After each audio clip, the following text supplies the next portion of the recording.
ofa fi la kepa. Pa mo fa tangata e pa mutu, mo pa tu ua. Ko ki ofa ni me he fa nau. Matun loka fifita e palaha me fifita. Sios ana musika tapueluelu, lolohea musika tohi. Tevita siu fifita, materita fifita taufa. Pa mo fa mo puna, Filimone fifita Junior. Sa Sinta tapueluelu, Isleri tapueluelu. Sa Invala fifita Junior, la Tuni polo fifita Junior. Kai peke kawat mo family hek mau kolis tutuku peka mau tete ka kolis tutuku. Havili movete, pe me fa nau Filimone movete, Simeone movete, Cariopas movete. Me fa mo punanyo na fa hoka te taulunga. Ko Elizabeth taufa, me funga fa toto me kolo. O lo tonga form ni mai he tonga high school. Pa me ngo ki tahine taulunga te na tok form 1 i tonga high he wa fe wa. Ko kalo laine ana tau kapa taufa, mo hei moana fifita me he kolo falahola. Ko hona fasi isa kuo huni lolo. Owa ko ini kuo kooko mo tanaki mahi fanga mafanau, mo fanga mo punaka tokoni ki ngawe fahoko ko ki paanga tahamano wafe. Malo.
California.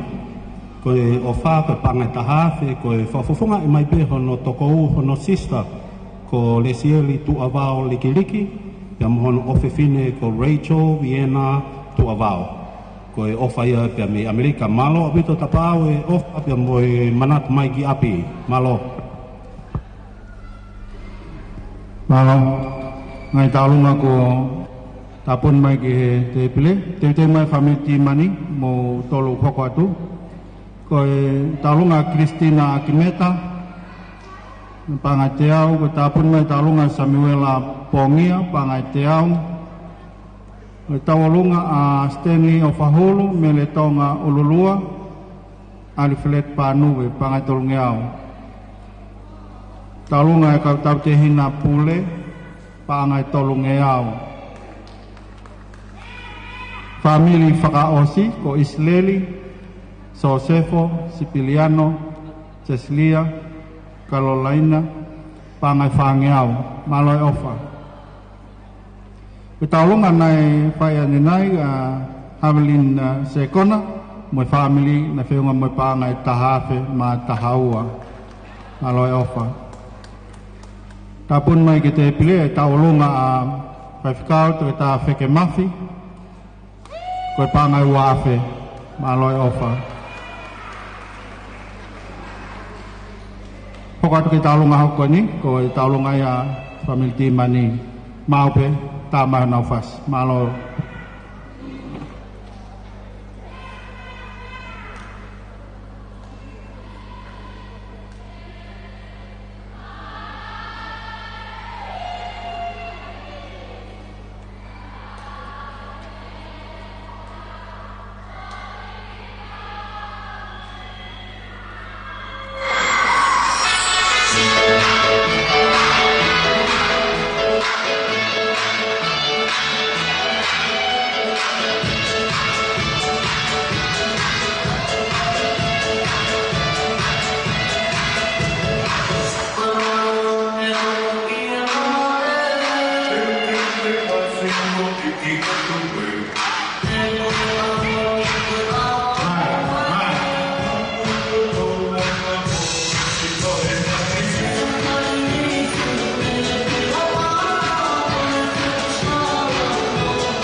Kauma te talunga ko ni wiliko ko ofai mi Australia te Lucila pangata o siapa ho mai family ni tuitahi pataloni pe ho iki aku tutuku ko tokoni ni pe mi Australia pe me te Lucila pangata pe mai family pangata pe mi Lotavel ko tokon ko ni pataloni na ma mai te ke kamata konseti pe kamata velevela avelu e tokon ko ni te lawa pe fakarea ko tanga tahamanu Australia tuia ki he Tonga High School ex-students account ki he konseti avelu mo fafafonga ya tupe ani wo fo ko fonua tupu anga ko taya la tu unia ko kita hine ta olunga ya o fini ko ia tene whahoko e taolunga. Ko so mai e whetutako ni ki konstitutu lahi, te Lucila whaingataa, me mataaho ni o fo'ou, mo ka puna o tu ia, whakapaia mai ki Havelu Loto, lawa ki he Tonga High School ki he tahiwa fitu ano, whakautua atu me Sydney. Ko e taolunga ko iau whafonga i e taiana la tu junior i he whiawhini. Tā mai whasi.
ai family tu itahi kai ni ya hoko mai ai family mau ya hoko mai ai family le nati ya hoko mai ai family ban le ya hoko mai ai family tupo pai mai talu mai tu hoko mai family tu itahi mau family le nati family ban le family tupo mai talu aku au mai ke te pile no ta puni mai ko anase ni unga tufu unga malakai unga melebini unga pangate au ta puni mai talunga tefni aloa uloi aloa junior isikawa aloa pege alaminia polobili ko pangai tolunge au maloi ofa ta puni mai mo taulunga ana kofe kailomani mo sene kailomani ko pangate au maloi ofa family tuitahi ko putuen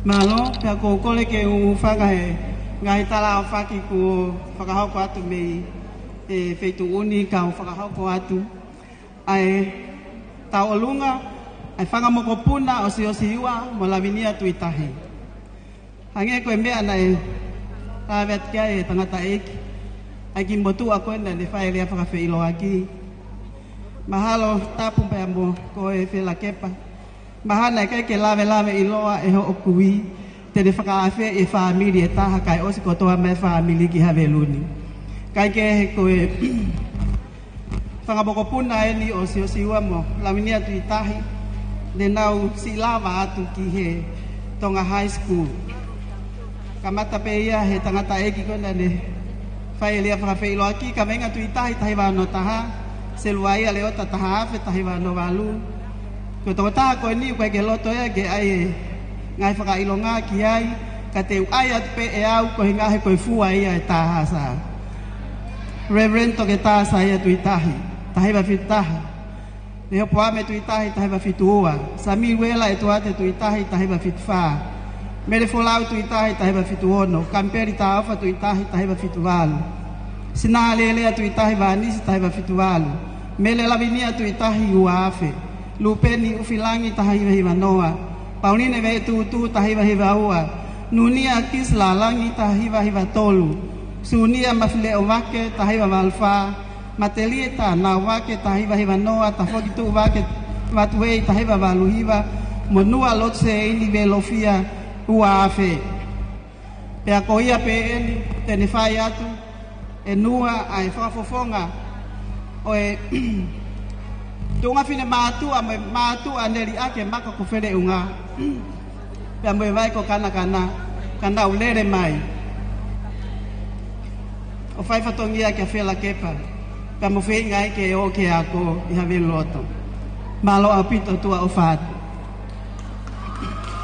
ta mai fasi te che e mau e ta talunga kada ke ta mai ka tau olunga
tahu ke family kita hidup pangai wamano.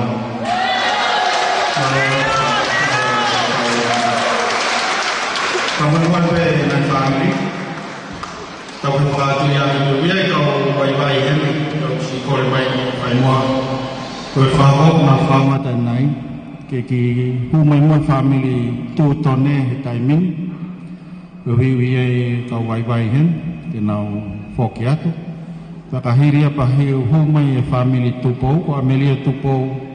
Kene fai pe taulunga ana motefni tupo, ko kaptenia. Ihe aku malunga kai Foxy Amelia malolo ko ya tulawat ke family mau me lena tim panoe kai humai ang taulunga ko ya family tu tone mo humai tai mini malo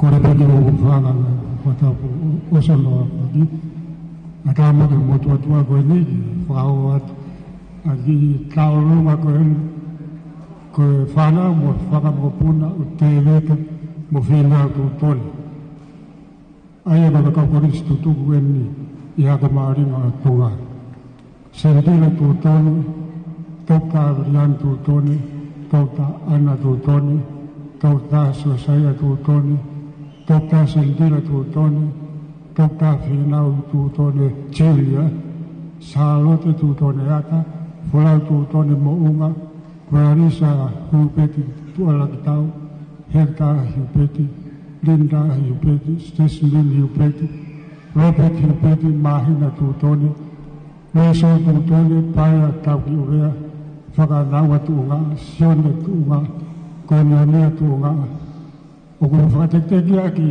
Ai tau lunga koe ni, Ai paanga, Ai tahamano wa. Kua tamai tu tau lunga, Pemahina boleh suatu ton mefirme apa malo tama fase family tu tone malo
kalau kami tuntun ini jadi menguai kami tubuh ke mau mai siap dia tubuh ke nefai nak kalau ngomong Tiffany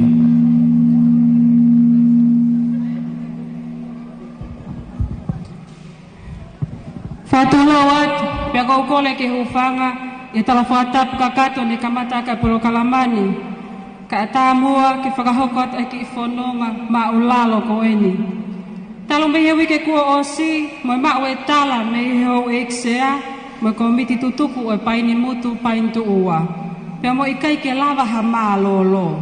Hono whakakau pe te hanga ki whe. Ka kehe o kui kai iai ha mea e mau. Ka koe taliangi pe i whatongia mo i kau pe he te ke. Ka tak pe havelu toke lau. Na pe he ko ke ngalo ka oku i kai. Ka tak wha more more. Ko toki maa weni e o kōkō mo i whakakakato e ngahi pu i. Mālo e te utangata taha sa o maulaka fie laka i he ngahi ahoni. Te vita tui o nuku tupo we, mā te akili oa o tahiwa ni mawalu ke tahiwa ono whaa. Neongo ko ke tatau mai, ka kukei wana iki ho tau anga mā te aki ke pain mutu. O iawe i kale, ko haite ne lava tawatu utolu, havelu toke lau, ko ho ka pani ki iku anga. Feluteni ai e ofa o alahai e ngo kapten mahanga o tahiwa walu whaa, ke tahiwa walu hiwa, mo tahiwa walu nima, ke tahiwa hiwa noa. O kuongo ai kakau he waha noa, ke tufaki ai kospeli. Kai kai ngalo e ki turiki, na e whakahoko ai ho mau lehi i. Ko ki toko ni pe ena, pe paanga taha mano, na aonga ke langa whonua o whakahoko. Ko lea tupe ke whamili afu, whamili palu, whamili pausini, whamili vete, mo whamili tupou ko toa pe o havelu loto. Ka pehe ki ako tutuku a koris piula, mo sias afitu havelu loto. Ke mou kau mai o tokoni ke ki peletini. Kono haka i, o kukole atu pe ke to wako e tahiwa walu whaa, ke tahiwa walu hiwa, mo tahiwa walu nima, ke tahiwa hiwa noa. O mata apule lahi fe fine, se la fuka tu iono. Tahiwa walu whaa, ke tahiwa walu ono. Takai whala mai ki havelu loto. Mo Associate Professor Dr. Amelia of Haamango Tuipulotu, Toketau Reynolds of Anoa, Sokopeti Vite Fatai, mo Matelita Fifita Taufa, ke mo whakakakato atu. O whalahi atu? Mo mirika tuita, mo whaleloa manu na amo ngalo. Whamole mole. O whalahi atu me kau koris tutuku ko Irma, Daphne, Tupou Stone, pe pehe ki he hoa, Amelia Feifai o lohau Tupou, Penelope Paya i Viola Tupou, Stefano Tupou, mo kolisi lolotonga ko Pensimani vete Tupou. Malo pe mo o falahi at mo DJ. Ta i mai pete fua avakalau tala, malo. Ta mai pas.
Kau whaonga dengan talunga kua swai. Talunga te losila whaingata. Whiunga me pāngai tā mano ma tolungea ua whā, ma loi ofa. Talunga whamiri o Filimone mo palu fifita. Na whiunga me pāngai tā mano ua awhi tolungea ufitu ono. Ma loi ofa. Talunga whamiri whaoliu. Na whiunga me pāngai tā mano ua awhi ua ngeau ni manoa. Loi ofa. Koe talonga ku tāpuni mai a Samuela Pongia ne to mua whakahoko atu koe pāngai te au, koe nku whakakato mai o pāngai tahawhe, malo Samuela Pongia me halatanu pāngai tahawhe. Malo e ofa. Tāpuni mai tiki te Annie Blake, pāngai hongofulu, malo e ofa. Tete mai family mau, mo taimien. Kole peke uhu whangai whatapu, ku kamata ake tau katoa ngai e poni, ka e tāke whahoko atu e tālunga, ai ki whanau ko e family mau.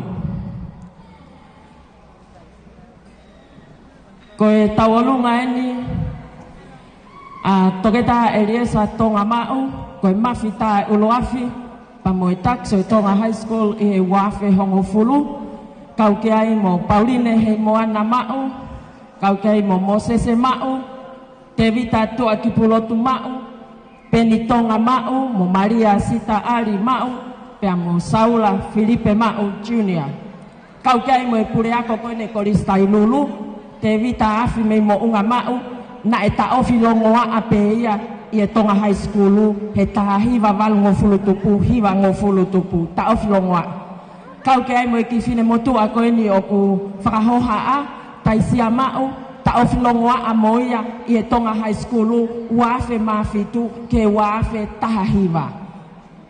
Ko tek teki o tau olunga, o ki whanau ka atoa koe ni tu watu i mua, ko e paanga taha mano.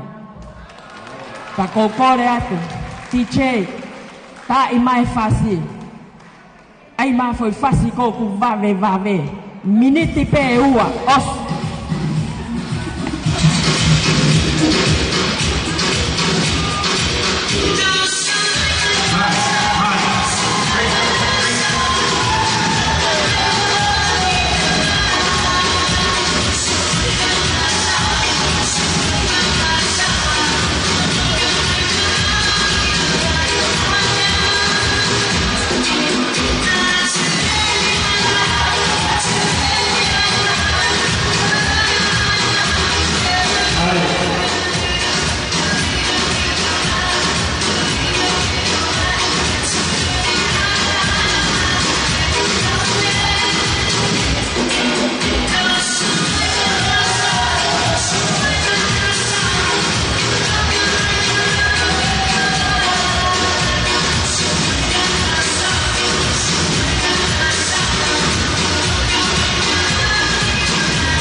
Talunga ho mai ke talunga ele nanti. O se talunga ele nanti pe ho mai panu ke. Te mai ai ke ose pano ke pahulukawa teu mai e tua e pahulukawa bin sia he family foster pengamarin ke frau ngot ngai family kon ko ose nau tawolunga ko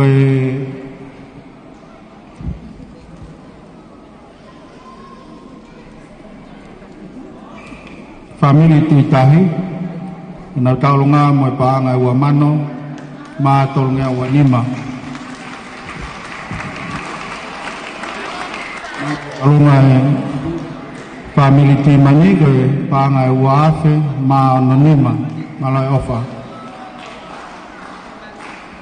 pokota pe ke talunga family lenati ke frau ngatu kani ke toki pokota nowe ngai talunga malo tulo watu lot fila kepa kai faya tan fafofonga o ki family le nati ne ke maulele mai poni ko poria takia pa ko to mai non ka te au ko takia family pon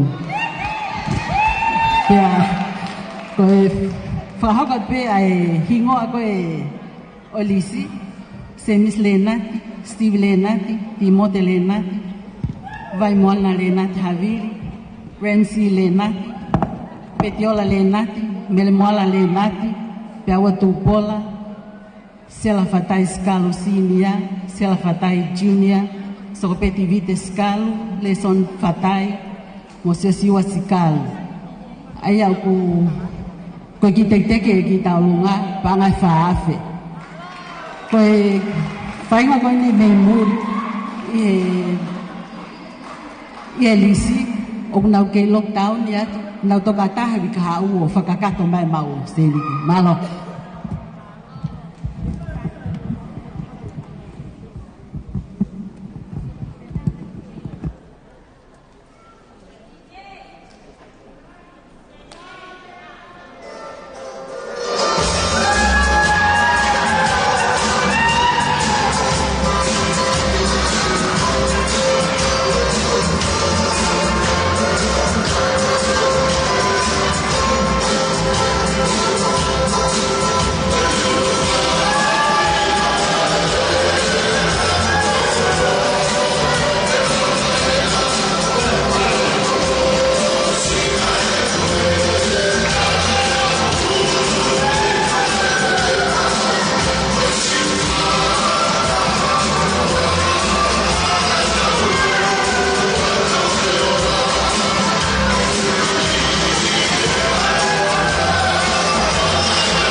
Malo ke family nati ye fakate talunga hokomai family panuwe to fakaunga te hokoko ko family panuwe hokomai tap mo semisi panuwe hokomai family o pahukawa pia vinsi hefa pia family foster pia hokomai family o lisia latu mo mamewai aku mai family o Kioa, mai family Hola, lahilia pe Sefita Tangi, Junior, pe Habel toke lau, pe toki tarunga pik pe vela, malo,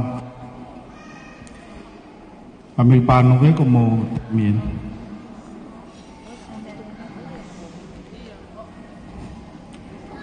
Panono ke melele ko ela ua tolu walu no katak mo ki watak kai alwe melele ku fihia ye parking malo.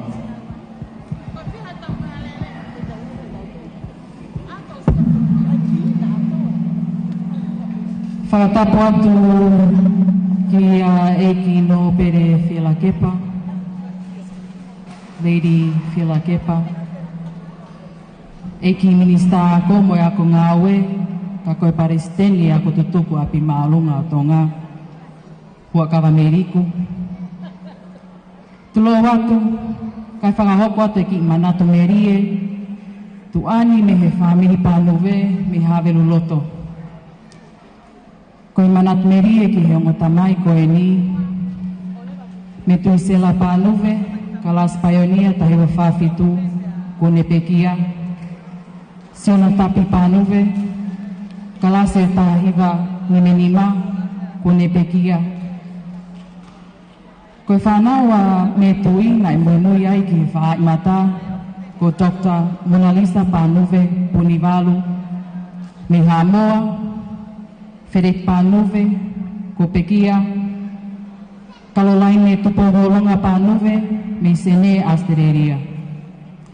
O kia me popoa ki ofa, me a whaifekau Felipe panuwe, mo se taita panuwe ofa, mo whaneri me astereria.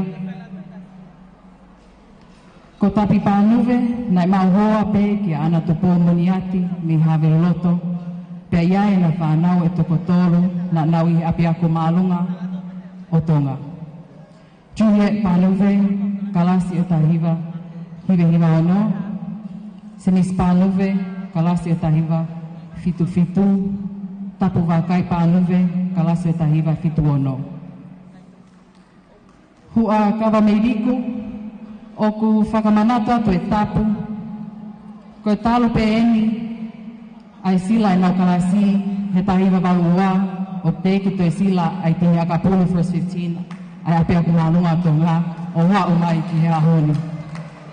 Kataki, koe ki kore peke ave tokoni ki e tihi akapulu. Koe tau olunga e whakahoho atu e he mokopuna o tapu mototi panuwe, ko watona panuwe, pe paspasi ne whae ana tupu panuwe ka koristu tuku pe moia e ape aku malunga tonga. James Panuwe Jr., Koristu Tuku, Kalina Panuwe, Koristu Tuku, Peamo Laila Panuwe, Koristu Fine. Ko te tongi e tiki te, koe paanga e tahameno. Ko te keke a wakana, koe paanga ni mangeau, mehene aanti, ko ane wincha vau, kakalasi, o e tahiwa, hirewe tolu, mi Amerika, pe koe Koristu Tuku. Malo apito, motu afatu, me fami panuwe. Malo. Kai me fase tonga hai DJ.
pangwe kai panga ko ngai taulunga ko ni kai kimuia katak mo melele ela wa tolu walu noa ke frata nge mua kai aloe melele ko amna ke alu e ka wai ai ke fihia ko hi ko melele wa ela wa tolu walu noa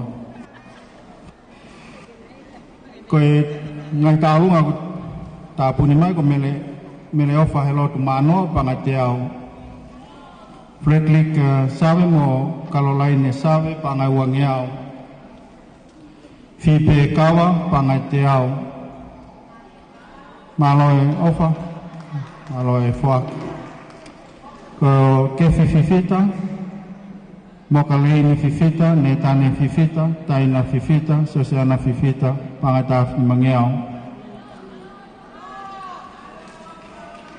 koe taulunga tefni mo aplia tu po pe ngoi me pangatamano ma wangiau fitaha ma ofa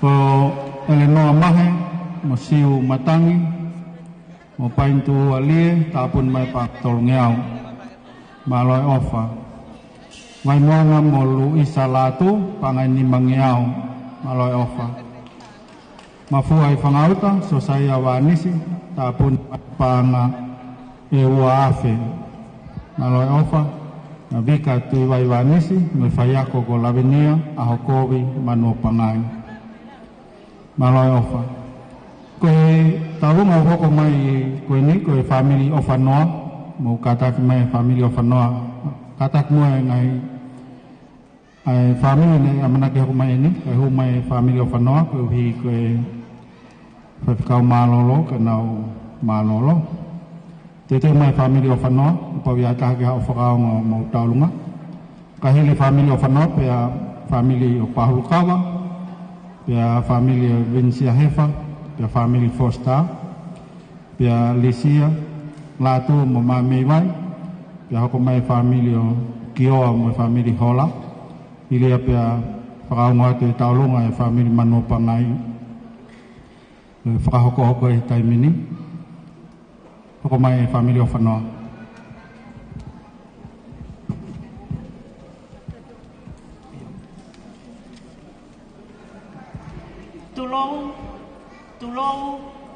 Tulou tap kek no bele ne afio lot fila kepa pegale ti lupe tap kek minista e ako minista mo ui tap ke mafua fia ke tau ma whakawheta whakataha mangahi whamiri ko toa peo e ngahi kolistu tuhu i he pōni a fia lahi o mui o mauroto koe uia koe lama ki tau inasi pe tau kau whakataha i he fia whini Wia e ofa whakawhalau mai me muri tale kita mo ui malolo tau te tari i tiri o whanu ko mauele i taha nai whai i mo tu hoko tatau atu behi kolo e tini koe whangaki mo ko puna ko toa heni nau teo beke whakawhiawhia ai pōni koe o wha e ali tiri o whanoa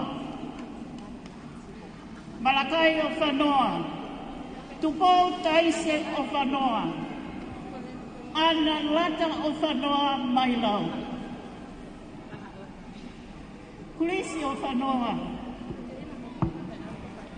katieki o whanoa Dr. Reynold Ieni o whanoa Dr. Benisimani Koloniati Litiri o whanoa ka o Fusituria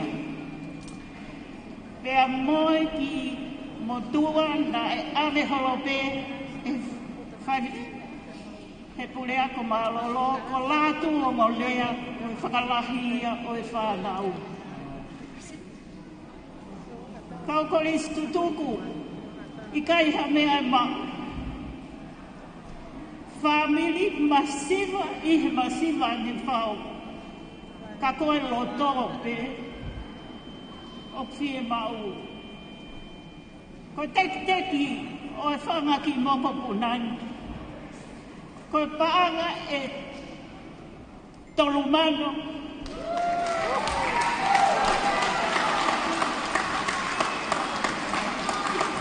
Kuafe, pia koha nau teki, ko paanga ni mangeau.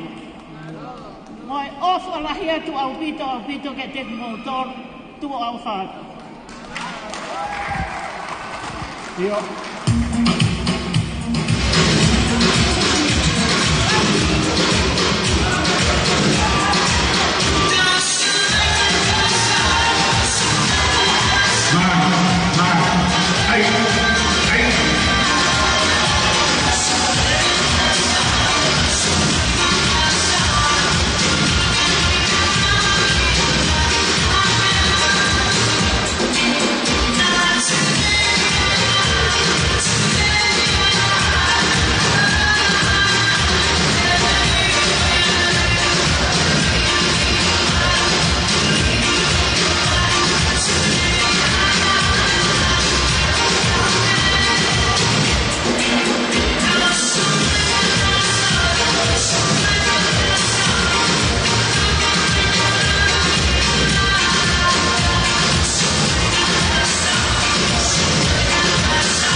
Malo ke familia Ofano, kemudian tahu memaafkan memfuaki ke pengembangan pokok ini. Nama familia Pahukawa mau tolong ya ke hidup hukumnya familia Indonesia Hefa. Malo.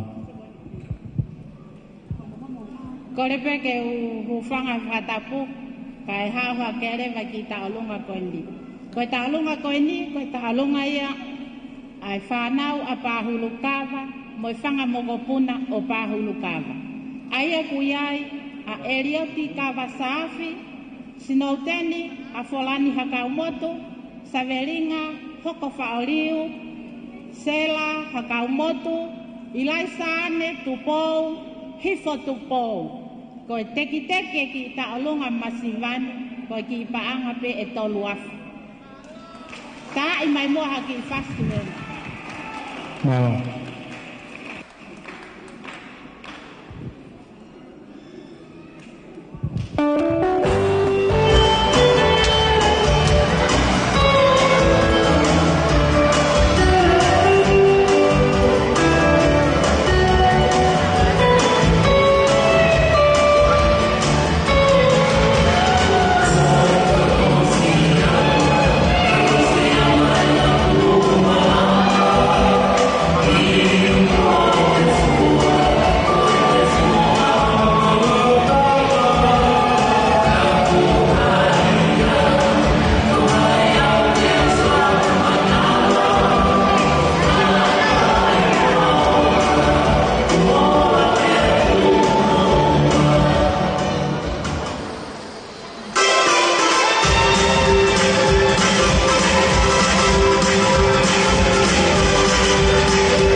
taulunga.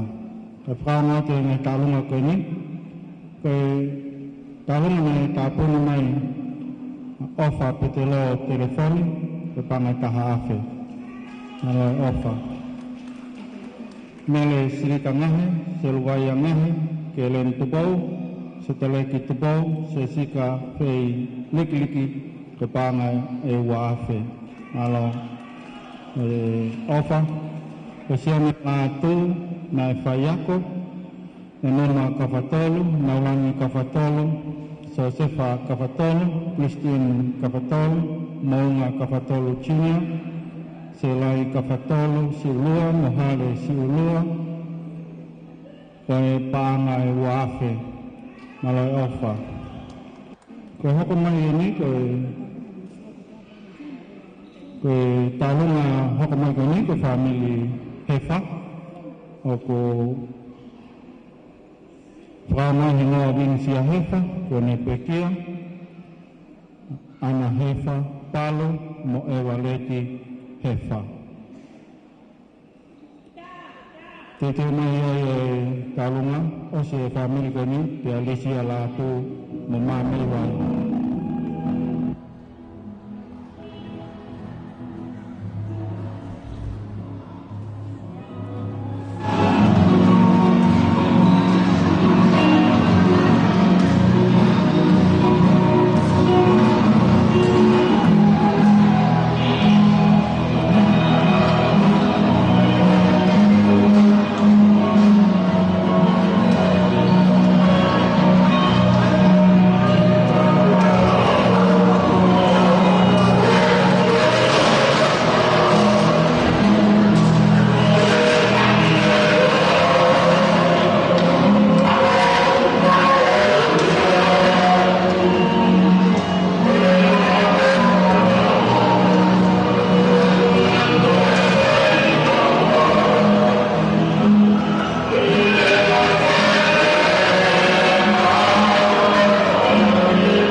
Kami Fosta, yang mau mai tanin si buka mai anina, ya tete mai hili Fosta, lisia latu memami mai, ya lihat ya family kia mahola, ya hili kia mahola ya frau ngamu talunga manu panai,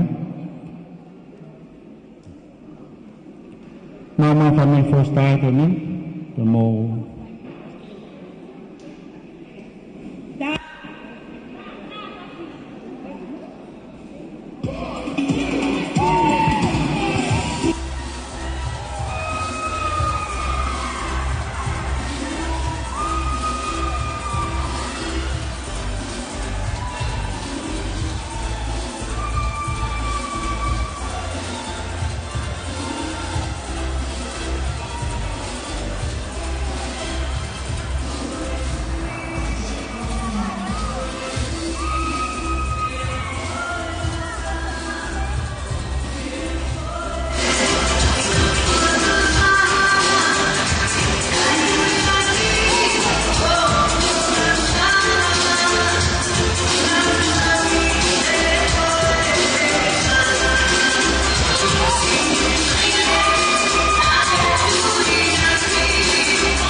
Teteke family posta ko panatahafi Malo pito ofa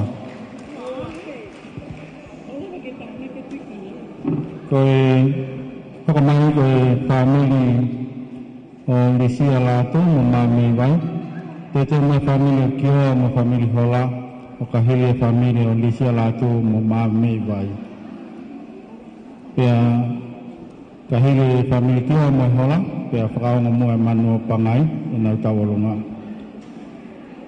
Nō tō te mai family o Lesia Lato. Humane ko i tawalun ko amai. Family panuwe ko pangatanan ma fitunga wa fitu. Family mau pangatanan ma namanya fa malai ofa. Family lenati pangai faafe wamiau maano alai ofa. Kolofi lagu mai seperti Veronica lagu mai mal pangai tahafe. Aku mahana punfe dapat mai pangai tahafe. Kalau lainnya fainamaku pangai nimanyal oliveti kai foto todo pangai nimanyal. Lagu limahi paya tutu panai tahafi. Ko pita ku klase wafu wanua. Kemoy live stream tonga panai tiao. Ko kami lepoini palu. Ko poini palu. Tawafe anapalu waf mawa. Victorina palu waf mano. Menli palu waf tata ane palu waf matolu minse palu waf mafitu moselui pepeli palu lepangai faafe maloi ofa malo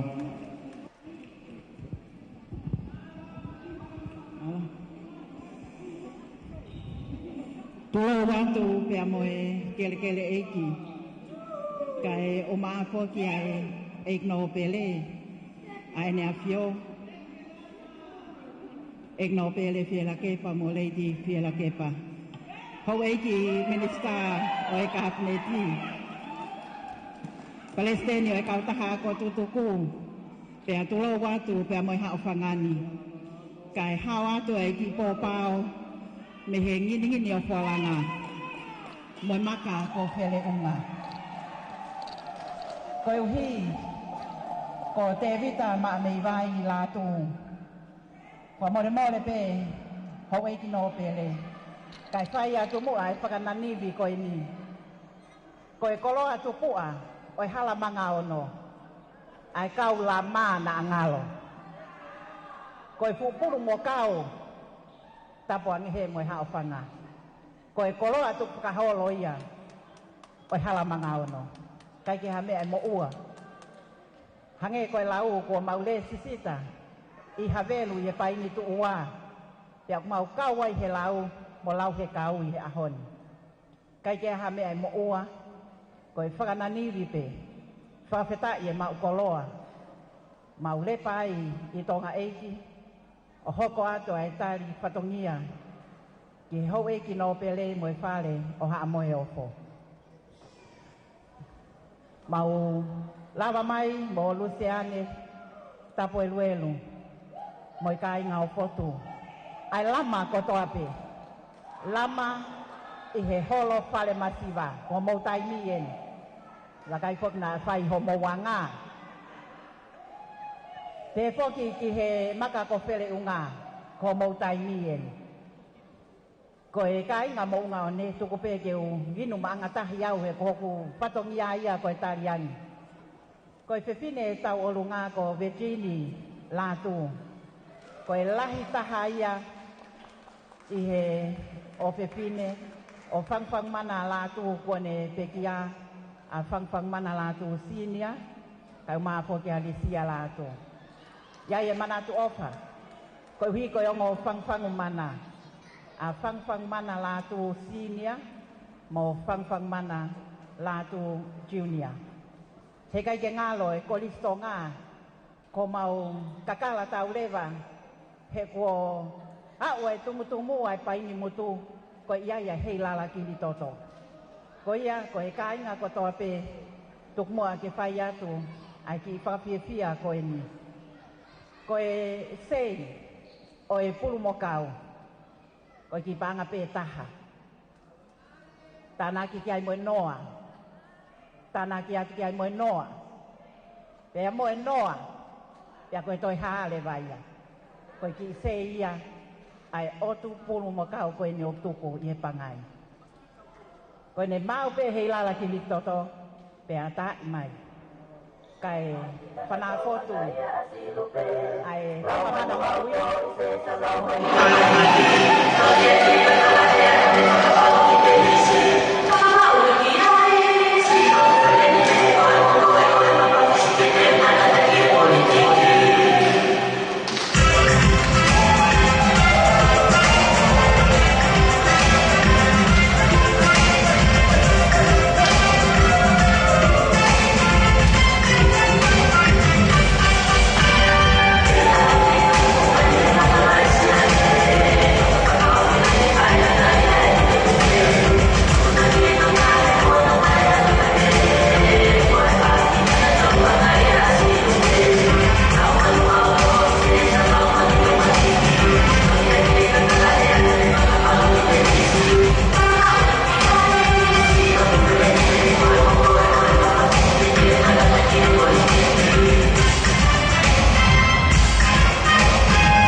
Familio Lisia Latu Momame Vai Pao ko mai pe me tau lunga koe patongi au tuku koe patongi ape ke pataloni malo Pao mai familio kioa mai hola koe taini tene tau lunga ko soana kio koristutu kuya waf ma nima ke waf tata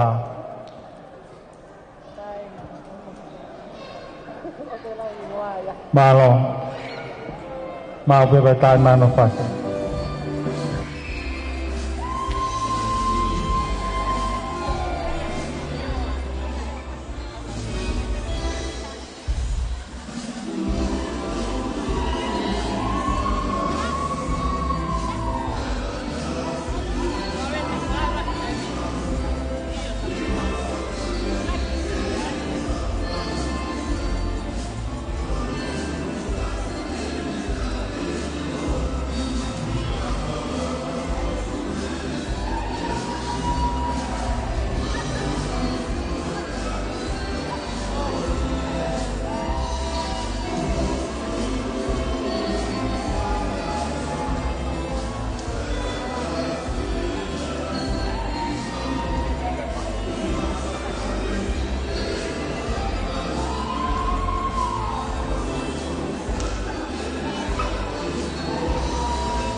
Malo ke family Kioa mo hola. Koe hoko mai ni ko family Mano Pangai. Koe tarunga e family Mano Pangai ke pao ngatu. Malo.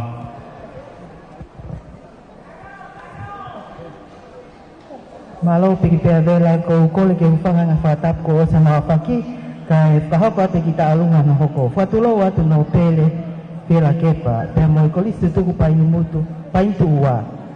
Ko fifia e fini ko famanato a no tamai, ko vai pulu Mano Pangai. Ko matatolu pe eni o timi hau o fituono, pe na kaptenia a malinta kai. Pe hefo ki asika Mano Pangai pi Solomone, ko mawongo mehitanga pa mo fa e Kristina Mano Pangai o tunuku. Pe ki ofa Mano Pangai po hiva, pe mo labinia a hakovi Mano Pangai na faya ko hitanga high school. Pea neongo ko ngalahi kau kolis muini na oski muli kau mau fia ke tokoni ki helanga ngau he kau kolo e kini ko ofa ia me kau kolis tuku me okalani no sila ko sias latu tabake latu sione pakatete latu Ian Mano Pangai Dr. Lavelle Mano Pangai Dr. Seili Mano Pangai Pole Alexander Mano Pangai Christopher Mano Pangai Senisi Mano Pangai pea me Australia isene o creazione havili Mano Pangai. Itongani o kuheni aliniuti fosta ana seini o tumuli Mano Pangai pea mo kalo Mano Pangai ko taxia o kahiva noa. Ko apa tu pa mo ofa lahi me aviliani Mano Pangai i okalani nu usila ko kiteki o talunga ko ni me he family Mano Pangai ko tahamano. Malo. PJ kata kita imahatasi.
Ki hua te whakamalo koe ni, ki tau kau sponsor, ki family of Anoa, pe mono totongi ana mai lau, ai live stream e pōni, ki he mea mai ai e o Tumurina, pe he ki he family tuitahi, pe mai nau totongi live stream e ui e tau katoa ngai pō koe ni.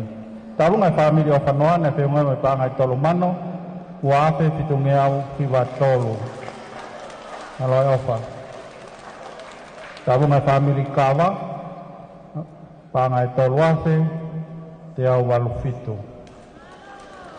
Malo. Koe ki taulungai ne ki hu mai, koe taulungai ai ekminista mo ui. E whikakaongo atu e nesi koe ni ko lina waka. Koe kaulau tohu pure ana mi habe uloto ne nau rawa ki. Ako maalunga o tonga. Kauhi ko Amelia Tupou pe tene whai taulunga. Pea kauhi kasi malolo Amelia. Lina. Tulo ba mai hao whanga. Ko le peke hu whanga i e ngahi tala whakatap kakato ko osi hono au whaki ni kamataanga e hao whanga. Ka atabe mo ki whine motuan ki u whai e tala ngofua kakato. Ki tala whatongia pipea rela. Lord, ale motua, peki taulunga koe ni, oku ni whai tala ke whai ki taulunga koe ni, pe taulunga e eight minister, ka koe kapteni o i to ua ko koia o i whanawhanaua, pe koe tahira waunima, pe pehe fwoki ki he tahine ko Amelia Tupou, tēnā whakahokua te ki taulunga koe ni. O maratunga pe mo i taulunga koe ni, koe talangofua o i ki to ua. Ne maratuunga e naua o ki he paini motu, ko hono ohi, pia mo hono toakanga kina o tolu e he ngahi whae, ka umafo ki ai apia ko tibi e sa havelu. Koe ai o whahoko tai ai ki taulunga koe ni, koe tokonia tupe ki he whenga panga koe ai paini tu ua. Mwe manat meri e tokon ne whai, ma wau ai pia mai tahine e minista, ka umai kapteni e tau ki he paini motu. Mahalo tua whai.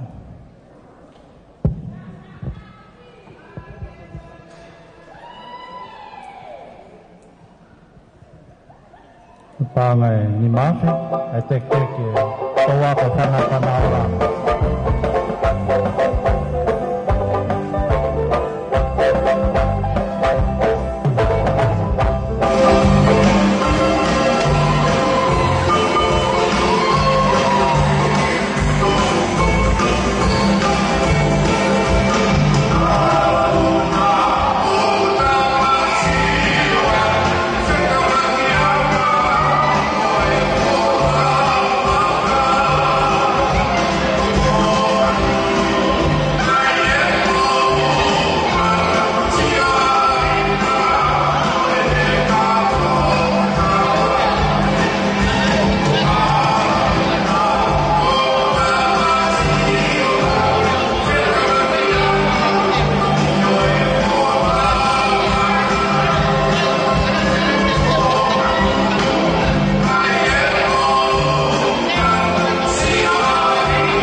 Pataloni, Lord Filakepa, koe whakau atu kua whongi, kita he whangi uhi ki pe menu tila. Penau kole mai ka te au. Tēti, na ikai ke mau whanongo le lei ke o mau hingoa, na e ui i he konseti he pōni. I hene te he, ko tuku pe mua maari koni ke toi lauat pe.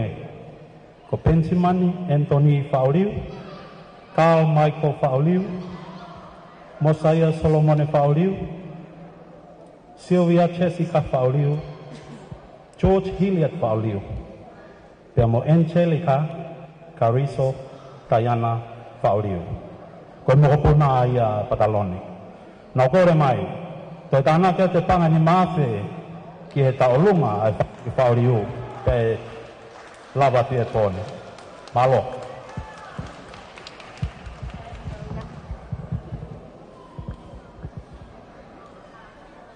Mau hokade ki taolunga ko ni ko fa mai na hingoa ako tutup ko ni ko akanesi mahina Twitter.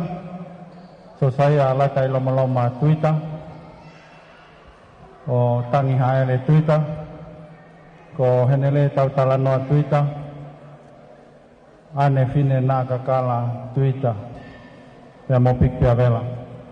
E teke ki talonga ko ni ko panga noafe. Ta mahapa.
Sila nani hokoi ko minista kuni omai tatiu whakalea te ia i ene whakalea ko e teki ko e taolunga ko e paanga e tahamano po os whakahu atu hangaton pe ia ke account e Tonga High School ex-student bank account whakamalo lahi atu Jennifer ko utui pe koe whanonga mai ngā lumaa latu whakamalo lahi atu o nakanda eki pa mofine eki he fu ofa lahi pa mai manatu ofa mai ki tula malo lahi apitu.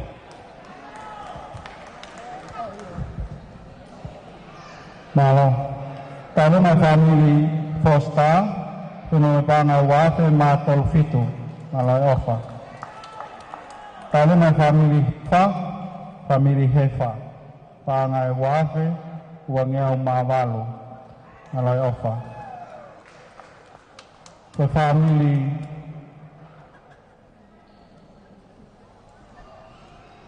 Pahmakioa, tapin may nao talunga pangateau pape evalesi inoke pangateau malo ofa malo foaki hoko mai ki talunga ko ni e frau ma tmo Ako ko le ke upanga e whakatapu ka whakahoko te mau ki talunga na e whakahoko mai e mau taki ko whakalea ko mau talunga e kaupango pea ko taki ko e mau talunga o tak mahangai atayana sabla tu pea mo fatafehi lili ka sailosi ko tayana ko kalasia e baltolu pea ko fatafehi ko kalasia balua hau ka te ma to kon ka wanga lele ko ki fin moto fa ko Malaysia le la tu manu ko kala se wafe Christine la tu lopeti kala se waf matolu tau fa fagatava kala se valfitu wai mo ofa me ya le telefonua ko panga di mangeau ofa me a civilise leo kamo ana tu pulotu me Amerika panga di mangeau ko iki tek panga o mau kita lunga ko iki panga e ono afe malo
Tausinya Hepsiba Palu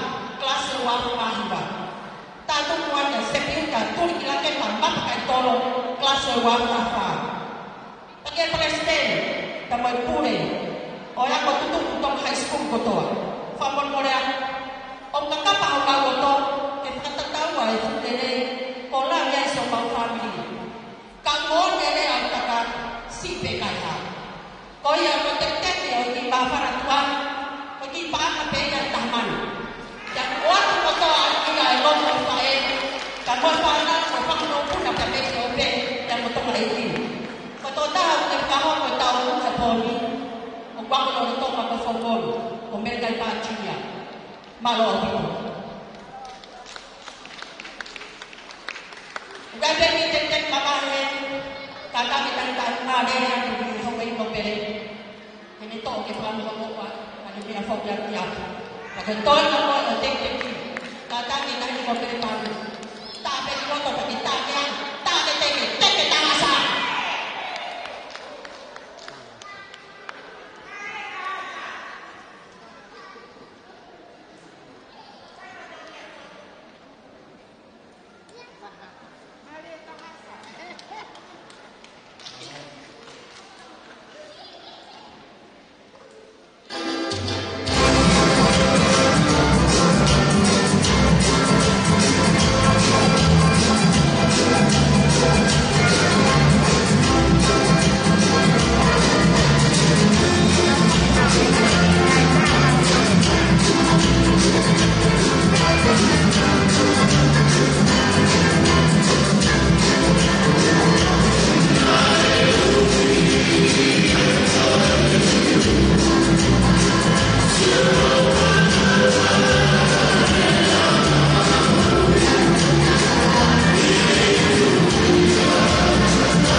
Terima kasih ko sepita kami ciumnya. Pea ho mai pea ho to belawa. Koe tapu ni mai tahu ko ni tuna ko pangatolnya. Koe tahu Malaysia mo fang mana laku memahami baik. Naya tokoni kia taulunga atere ko pangan ni mangiau ni manoa pakatoa ko pangai tahamano ma hibangiau hongofulu maloi ofa taulunga family kiwa mo family hola pengo mo pangai wafe pangiau walnima taulunga mista mowi mo towa ko fana koe panga, na whiunga mo panga ni mafe whangeau Fituwalo. Koe taunga koe family manopangai, na to iai mo ofa ki ai whiunga ma whakatoa mo panga tahamano, ma tolngeau tahaua, maloi ofa. Hoko mai taunga se whitatangi. Ko ngā hai e ke tu o wainga moko pe. Patoloa ke pataloni e ko sutu to high school, Robert Velakep. Pibevelo ko miko fa memoriat to mui ba ne po ki ko seti mau poloka ba to vela. Ko fai o fala he ta mo to ko ki taunga ko ni. Aki mi family tangi no ko ya benuni. Aku tuku i korisi i tong high school se kita tangi senior ko anau kuria tang mapuyo na fangatang Steven manakrok tang tapi ho ki mutu ho ha se vita tang junior ko panga tahamano to konya ye o fala ni ka ko su ku be patalon malo ofa malo se vita ko mai be ha be to ke lau ye wakato e talunga ha to ke lau watu ino pere fila kep kau ma hoi pada foki kau hoi mista nau mea hen malaria pokon kata bagi faho ko te ki taulunga ai tunga matu kamoe tunga fi matu fila kep nau fo tua i matapa ka to lau o be loto cái kêu tôi pha lô lô ne mau ka toa ngai pe ne po ka ko re pe aki tain ki lawa tu pe ai ki tau olungan ne mau lawa ya ne po tau lunga fa wa family o tu tu lau tau gai pe moe ofifin ne ai o tu lau o rene voi ulfonua ko ako tutuku ka koe whaiau ko lolo tonga ia ihe ako maalunga tonga i taimin. Na whiunga nau taulunga mo panga tahafe uangea uaona.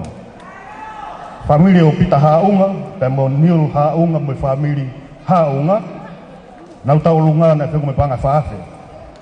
Leha pe siulua latu, kura siulua forest, mahuelo tu tonga, hare siulua panga tahafe. Stare kahoa panga teau, Caroline mano pangai panga tahafe, Frenda Sila, pangan di mangiau, agesiu fai vai olovea, pangan wangiau, William Mima, pangan tahafe wangiau ni matolu, lope kailoman ni pangan di manoa, mine motevita launoa pangan wangiau, meken li fine, pangan tolungiau, kefrina salesi, piamo salesi pangan wahafe, ma tolono, famili mari-mari, tokta siola a mari-mari, mo fanau, pangan tahafe ma hiwanoa. Etna paya halai fonua, analatu selu, tamukele la paya, pangatahafe uangeau ononima. Tevita pangumaire taufa, pangateau, Ana Maria pung ala funaki, pangatahafe mani menima, etuen tupou pangateau, paseila pamo mex ni kua pangawangeau. Ai mo taulunga ai kau konsituk ko tupou i habel to lau pangatahafe tolungeau. Family hingano, le fai mo famanato mele e vale hingano ko ne mama wat. Ma hingano i ka tonga hingano, Elina hingano, Lois hingano, Romaninte hingano, Soflis hingano, Ofa hingano, panga toluafe te au ni mahiwa. Similon tufulere, hina tufulere, timol tufulere panga tolungeu, family langa oi, Tokta parentina langa oi kiwet, au nofo langa oi, Tokta seini langa oi, Josifa langa oi, panga wafe te au manima. Semis Temo salote la tu panga wangeu, katou fanelua panga ni manoa, family toko tau moi kawa, Paula Kawa, Christopher Kawa, Samuel Alote ni Kawa Junior, Marini toko tau mau malanga ko ne mama awat, Almatin toko tau, Koreanita toko tau ngonga, Fina Wedding toko tau, Jane Faiva Ilo toko tau, Mata Shamko, Nancy Shamko, Adelaide Shamko, panga tamano ua ngeau ni mavalu. Famili akolo pangai toluafe, wangeu fitunoa. Famili funaki, koloma funaki, lote funaki, metui mago funaki pangai wafe teau maval, melodin halapua pangai dimangai faua, bifita elelei, moonlight elelei, siutai safakahua pangai wafe. Taolonga ai saswe siriana tawataina tonga, havel toka lau, ko faifekau ko lopeti kawalik, ko tau kete yo ekmista ako, Payunga mo pangat toluafe ni mangiau maanima. Taulunga taponi family naupoto mo whakamanatu oi ako tutuku ta mo tua taha ko fotua i habel to lau ko fifita ngalo naupoto to wako taiwa ni maua. Au si naupoto to wako taiwa fitu lima, William naupoto to wako taiwa fitu malu, Pensiman naupoto to wako taiwa fitu ko naupekia. Ko ofa ia na hoak mai te me enikas nau poto tahi walu ya mo semis nau poto to wako tahi walu taha ya mo Samson nau poto to wako oi tahi walu fa taulungan tapun ia I havel toke lau panga ua mano tahafe whangea ua walu. Tokon me ofita kolo panga te au. Katoa ai whenga panga havel toke lau ta moe tek-teki ia o e tahina taulunga e fia fini whiunga moe panga e ono mano ni maafe. Tana kia peki ai ta moe ngai whamiri koe ni ne toki whahoko e nau ngai taulunga I he whare masiwa, whamiri tangi, whamiri tūtone, whamiri tūpou, te vira tūpou, whamiri tīmani, mohatai whamiri pebi havel toke lau. Whia mau havel toke lau, ke tohui a havel toke lau, ke hingoa e mape kilo a e tonga high school. Taine taulunga, form 4 e au balunga tonga, toki whatau pasi ada pe kau whiwhine I he whasi. DJ, tā me whasi.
Malo havel toke lau, maafan namoe taulunga.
Kalau maafan atau wifi, itu mah satu wifi kita, Simon itu mau tutup wifi kita, mau kata kemai kiloto, mau tolong kau whakaonga te taolunga koe ni. Tapun mai famili o Lopsen Kilioni, ko Aisia Tohi, te isi Tohi, Sione Tohi, Puas Kilioni, Maloise Kilioni, ai pangai taha afe, maloi ofa. Ko Pauni Watuwei, Tayala Watuwei, Musonatane Watuwei, pangai teau. Talungai famili Tuita, pangai Noafe, Uangeau, Mata, Malo. Koe taunga ni nei tapuni mai, koe famili finau, famili koe whanau a wheturi mo tōkanga finau me i halatahi, ko sustina finau ko ne pekia, ofa ki lea e tohi finau, ngaloa whe finau, te vita finau, soana finau pongi, lilifa pongi, nau tapuni mai pangai taha awhe, malo pito.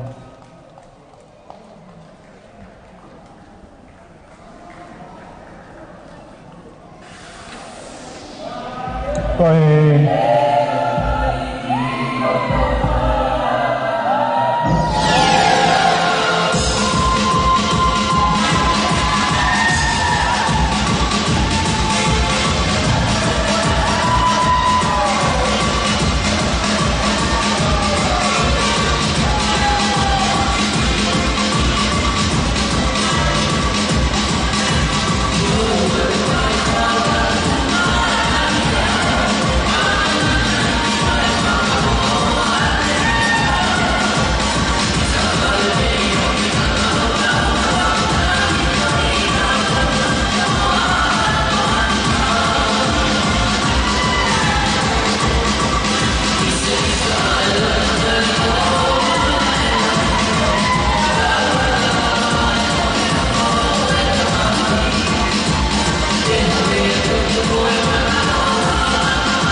family Salesa, koe talunga koe natu koe si whamoremore koe teki koe pangani maafe te ao.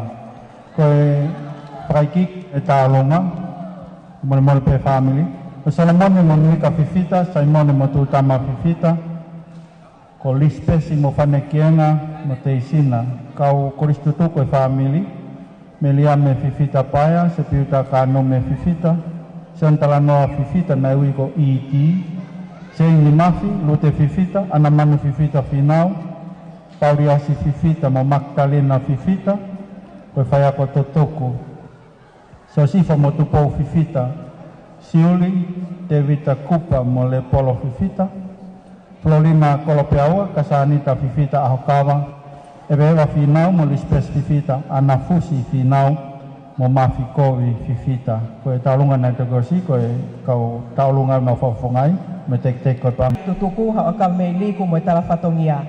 Koe tunga pini matu a koe ni na nau os konseti he ngahi wahenga ko muaki, ko lofo o kai pehe foki ki kapeta ka he kai ngalo paintu ua. Koe ofa atu pia moe poupou me ia mereane tari peika, klasi heilala tahiwa vautolu, ko Marianne Aroha Finau tari tuku atu, class of 2001 ke 2007, pia pefoki me ia Marianne me se lupe takai, class of 1986-1991 likaola, pia moe ofa moe poupou me he kau rana koe Aitonga High School, tuitapa takai, pia momori takai junior, Pai mata, ikai hamea mau ko loto honga ia pe he tāpua ki mā mane maulawe ai. Koe toko ni paanga e tolu wafe.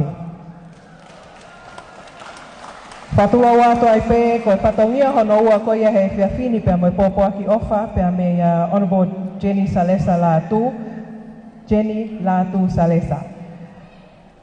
Fatulo watu ke tamatu I tu powono kuina naspau u pe mo fare alo Lord and Lady Fiela Kepa pe mo ho eiki Honorable Dr. Amelia Faamango tu Ipulotu ha matapure ka fai fekau mo hata klotu pe mo fatat malahe ki he Palestine ak tutuku Honorable Huakala Meiliku o honga maoni ki ateao Jenny Salesa pa pefo ki kioktonga ane ngalma ala tu ahono ako iki maua pe mono teui e apia ko maalunga tonga neongo ko mauhiki mai ki muri e hoko atoa ia feinga kaheikai pe ngalo ai tawe tolono ko ni e mau mawahe e apia ko maalunga tonga pe mo paintu ua foki ko tokoni ko ni kono langa lai peri pe kata ki mua ko rea te family ko to ape me kolofo o maufanga folaha isa ai lele me motuna ngalo loto foa pe mo fale loa ha pai pe pefo ki te fisi vavau ke mo ka mai ko ki fini motoa o ko ne fofonga ia te family ni I he fiafini ko yak tutuku pe moia ko vika tupo fretoa vikilani ka maafo ke tunga fini matua ko fangatehina o Jenny pa kore atu heni ke fangatonga ane ki he faikava sen havati sen vao mo lava mai ke fahoko e tau ka olunga tua ofa atu pe amoe ofa lahi atu me ngalma ala atu Honorable Jenny Latu Salesa ko tek-teki pa angai tahamano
talunga ko tapuni mai ofa lauti ko pangai tiau maloi ofa ko talunga asena panuwe junior pulase panuwe apaki panuwe tapun mai ko pangai tiau maloi ofa sione hai sila bau koe kalase hiwano ki he waf mataha mo lenita wai ai hoko wafe ke waf mano ta puni mai ke panga tolnga ni manoa maloi ofa talunga si niuhi panga teau ne ta puni mai lopet ni ko lo tonga fraun ko ni hoko mai e family tu lau tala ke mo te mai ki moto talunga family ni kuwa na tapu ni mai kau koris tutuk ko ni ko lopet ni kuwa mereka lon ni kuwa kolo so siwa ni kuwa ko fa ko tutuk fai take anga ni kuwa mole pan ni tu kete ni kuwa ko panga e tahafe malo ofa Mai rewa talunga family tu lautala. Fatuluan lot filakep. Kau mau ek, tapi ke hoek sta kau fatah ya sias koin. Ahawat wa talunga ki family tuan. Fatongi auraki popo ki ofa me family mankia. Me haufa ngahelot mankia. Kau maate vita manukia, ya mo Evelyn manukia finau. O me nau talamonu me nau ofa, ko pangai wafe. Ko tau ko fatongi hon hoko, ko tau olunga, ai tangatai ko Steven tu lautala, ni sivi mai ono wa, o lava mai bemehe funga fonwa o hu ke tonga high school. Pea iai mo ene whanau, ko matayas tui lautala, kai uma John Lee tayone tui lautala, pea mo whinau tui lautala tayone, pea me motu au whawaa, ko tupou tui lautala, pe tek kita alunga tuani, pe pangan ni malo.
Malo atu ke kaulunga, malo atu ke kawifi, e fasi. Koe ofa ini kua o mai ke te pire pe mea mere fisi inaua nau. Kalasi o e tahi wano wha ka kone pekia. Ko Paula fisi inaua, Kalolaine fisi inaua peini. Riola nau, pe amo Kristi nau, koe whawhalau mai e pe me Amerika. Koe tokoni a Heleni Liukai, pe me Niusila, koe pangai te au, Choi tu piloto ko to taha ni ke ako lolotonga ko ni fi to kon pe ko pangai te au malo kata ki mua kai hua te ki talunga ko ni ko ki talunga fa wa ve ni ko uhi ko talunga ko ni tiuti fare mahaki he tau samasi o tari mai kau suka ya ko le kai tai asai kamu mau dengan family nasi, kahua tu talunga tiuti fare mahaki, kaya kamu ayah, kau hidup kau suka utari ke follow nau fuya kau, lewat saya taimian, lu ya kau kau ngafi ngai mai kau ni. Kufang ateng fatabu DJ teu mai mo pas talunga, foi vez petaha, foi fito kon ni lewat saya asai di kamonoki foha. Koskana tonga asaeli. Korea tak liwa paya ke tokoni ki he talunga koni ai wito. Kago pule farmasi ko ki tek tek pon ni ko panga toluafe. Malo.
Malo na family ke to lah pe tau pe fakatu ya ki pe wa pe mo tau taimi pramat mo ai tokoni ko ni ke family fa oliu na to ya tak mai ko heleni ni tai ko pa na te musila ko choi tu ploto ko pa na te au to tanak mai mo pa na ni mafe ka to talunga family fa oliu ko pangai tamano fituafe uang yang mano malo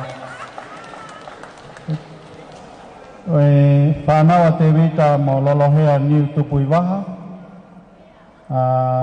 yupe di niu tupui waha si ana tafuna niu tupui waha ana niu tupui waha kakao isleli niu tupui waha ana niu tupui waha ana wa New Tupui Waha kanes New Tupui Waha saving Amelia New Tupui Waha king Lolohea New Tupui Waha tapun mai pangai ai wafe malo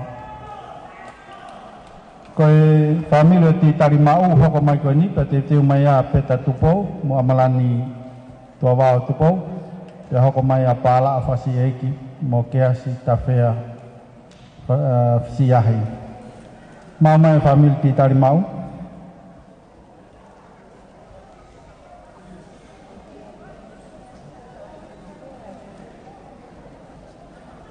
Pau tiga ke mau family gua, hok mai family mau, peta tupo, mamalan tua wa tupo. Ko peta tupou koe ufinene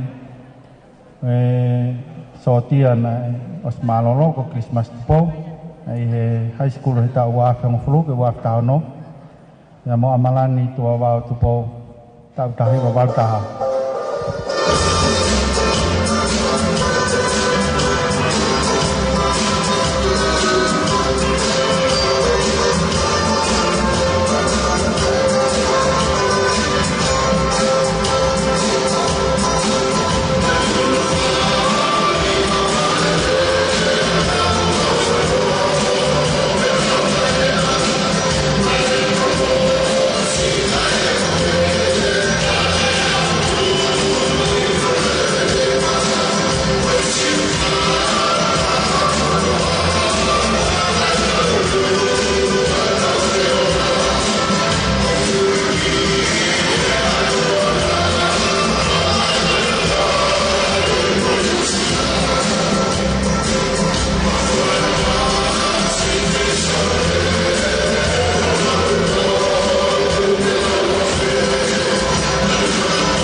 malo ke familia peta tupo ke malani tua wa tupo koe talu mago ko di talimau koe papusamai tamai pe moe kui na fai fatongia ko fai ko pain mutu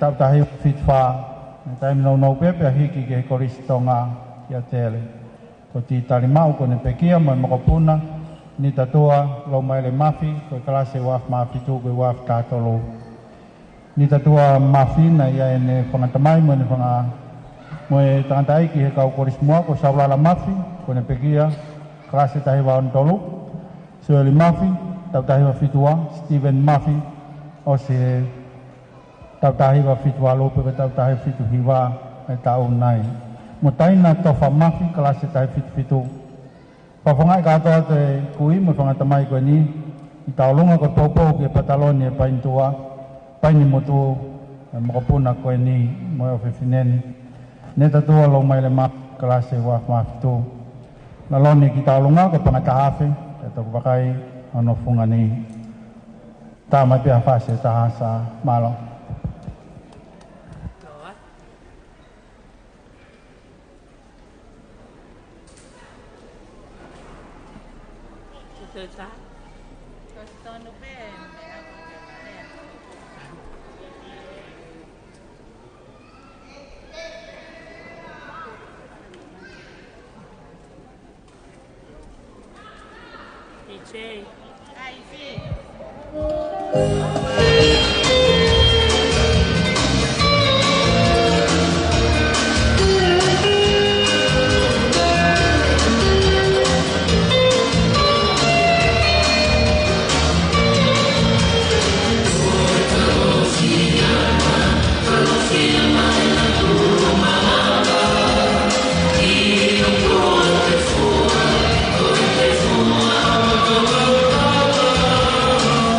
Tuhan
mo whakatui na family te mau ki whaia ai atua mong tālunga. Kau hiku kei tolahi ngahi family whakahoko mai ka kuwawe tau taimi. Kumalo atu e whakatui te mo e whemahino aki. Kumalo atu ka wifi ai apiako, tong high school.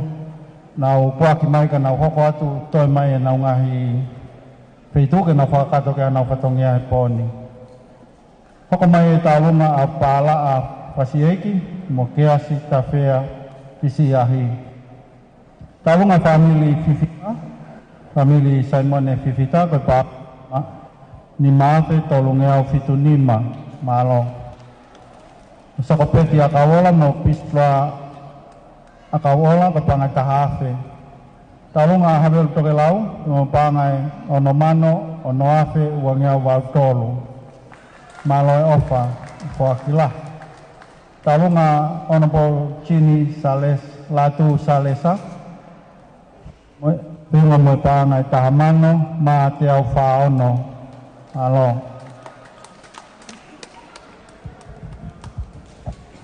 Kole peke u whatulo atu ke au hawa tai pe ke la ke pape ke ho minista ye ki whainga maari ko ni ke whahoko atu ki tau olunga tuan o ku ilo pe bu lave pe bu wave au pite tai ni pa ke te whalolo ko ki tau olunga ko whahoko e fini ko e whafonga e atu pe ai fine iki o ke asri ta fe afisia pe ape fo ki ku ki te hina ko para afasi eki pea mo va sa moa pea pefo ki he toko taha ko ni whahoha atu ko para atui klase waf matolu e ka ki te whalolo he nai kai peke sia e mata ia ko ia he apiako paka ke ilo penanga fefe a no tari au ke hu ke apiako ko ki ta olunga ko ni ko e toko ni pepe mo e pou atu ki langa ngau e whahoko ko ki tek e ta olunga ko ni o ko ki pangai tolu afe ke toko ni atu ke tau ngawe malo TJ kata ke tai mai pe ki foi fasi second pe tolu noa ke whakatatau pe mo tai ni na uhi api ako ai malo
Malo ngai family e whakatui kai hoko atu e tau ngai taulunga.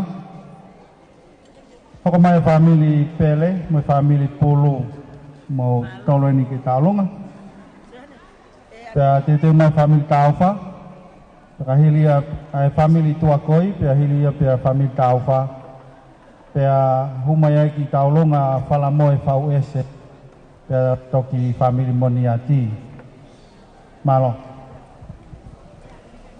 Malo, porque o whangate ngai tala whapapa o si tala mo kāpui katoanga whiwhian ke atamo ke pahaukate ki mawhana koe ni.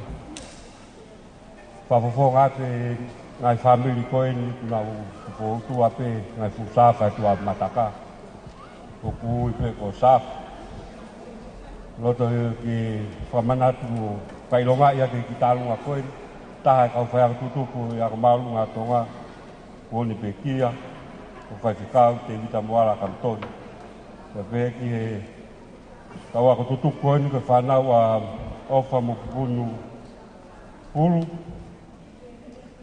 o whai whikau so siwa maa koeni pulu I he tau klasi au e tau ai tai wawalu mo fulu ma mei pe holoite. E wali ni pulu potuali klasi tai wahi waono. Whanau mo e mapuna o me sala mo kasi spere. Ko e tātu a kasi pere whakon ka e tau klasi tai wahi wha. I sta kuen pere tui halamaka. Tai wawalu walu ului pere tai wahi wanoa. E wahi maina wheki te pere tai wahi wafitu. Mo puna ko whare whehi tui halamaka. Klasi tai wanoa tātolu. Ta pe foki ki Ameria tui halamaka mo liami whakona kai tui halamaka. Na rotonga i he. I ako anga i taimini. Malo.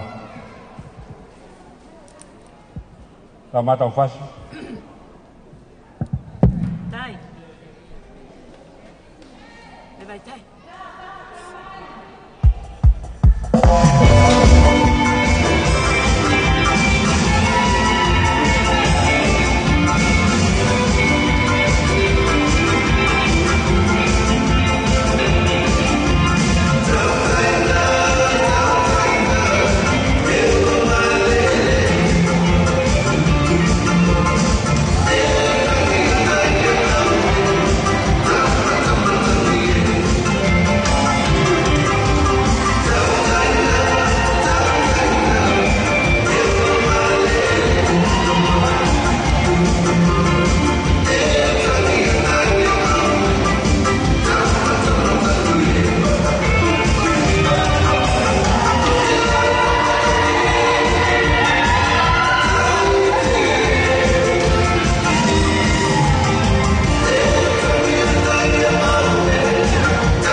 Malo ke familia pele pe mo ru ko famili tua koi mo te mai ki motor nu hoko mai ko ni pe osia pe hoko mai famili taufa mo je famili tuiau te na talung fakataha ai taufa mo tuiau mau e famili tua koi pe hoko mai mo pe hoko mai famili taufa pe hoko mai le vai rau ngot ki talunga fala moi fa west me bakai mai pe helai e siamane e talunga fala moi fa west e tok rau ngot pe tua koi mo tai mien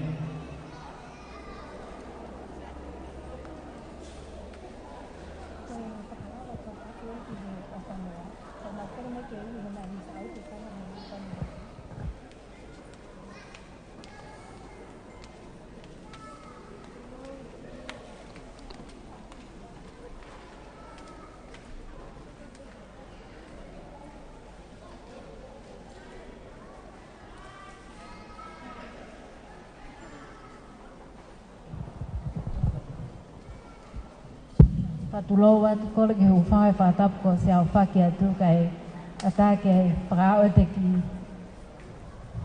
ofa togon kon ke project ki kon ai ko institut tong hai ko ki talunga ko ni me family tu akoi me famo ko punao to eta maka bolesieri tu akoi kamo tamalen tu akoi o hafeva pe ko Whakamokopuna ko ana whakaolai I whanga tua koe le mani ko se tahiwa valbalu tonga moala ta aufa Krasio e wafe mani ma fom fitu sa ke astu a koe tahiwa hiva tolu ke hiva valu ke ofa aktu a koe tahiwa hiva ke wafe mani ma li specify ana tua koe henwood me krasi hivehi va ki he wafe manima. Pek koe ki tek-teki o ku whatek-teki ke whamopunan, koe paanga e ni maafe. Mahalo.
Talunga family taufa lo tanga te te ko ya kau fakau ngat muai ngai talunga ko ni ko tapun mai talunga choi ti plot ko pangai teau talunga family ti lau tala fe mo pangani mafe tunga tol walo nalo ne bai kai asaili pangai tol wafe ma wal noa nalo li pang peta tupo mo malan tupo pangai tahafe teau hongo fulu talunga family titari mau mo family mafi pangatafe teau fitubalo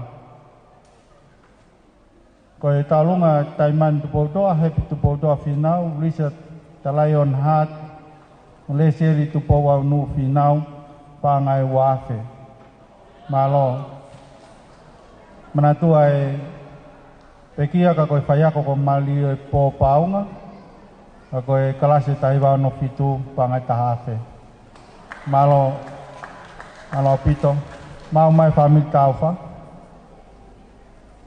kata kio mutai mien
taufa pamor ke fakaungat mua lupe hake taufa taufit fa ke walno milika taufa waf mata waf mafito Kristina taufa waf manima ke tata klaf taufa ko waf ta ke tanima pe kita ki pola waf yang full ke waf tafa loleni tuinyau waf ta tol ke waf ta hiwa siliwa tuinyau waf mafa ke waf yang full mo siaus tuinyau waf maono ke waf ta wa tek tek na talunga ko pangat tol waf ni mangyau maloi ofa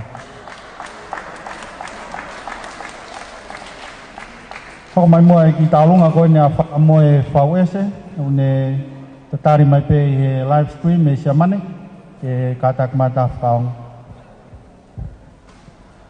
malawa pito patulowa ki fa falan langi ko ke fa tulowa ka te ko pa intua ka ki fa hokat moe ki ofa ko ni pe mo ki foi mo ki to hieni pe me siamane pe ma fala moe ko fa malo me siamane O whawhalawa tai ofa me saufen o siamane ki family kainga kotoa o tonga hai ex-students o havelu loto teke tonga hai ki ai. Whamalo ke tamai mafmafe no whahawf ki mautolu me maha ki whaauha i vailasi COVID i taha hiwa. O kune wesia ya maman kotoa. Malo be mo laulo salio, whapiola mo family mo kainga lot katolika havelu loto mahalo mau kei hawa kumia ini siamane. Whamalo mo whaapa lahi ka te koe Egi no pele fela kepa, hono tataki se tau family, kainga, hengai feitu, hengai taulah. Lave manuai eki family masiva, mata iloa ko ini, family fawese, ni api ko saipesi tonga mi have loto. Pamalo ki hongo matua, Fabiola musuliano fawese po oi, pehegi tokoa, to fefini ko falaviena fawese, ko nau tatoka pekia helalo toa falaviena, mala epik pia vela have loto. Ko se mau fine ki fok na ne petak mau ki family aka ne tui motoka teline katolika ufanga frata pu piane ako ai hunanga uhi ki to valu he ako anga katolika Saint Mary's me Saint John aya ku loga kolis up for famalo hena ikai fangalotu laulo salio talia ke si lava ye ki uhi ki ko ni lava ki tonga high school ko ia faya fia fa ko ni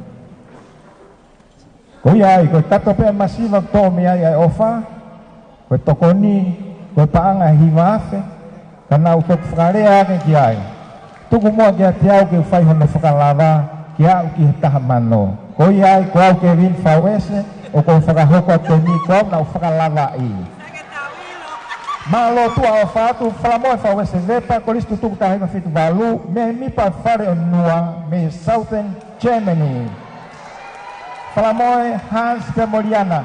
Dankeschön und liebe Tik immer. Malo.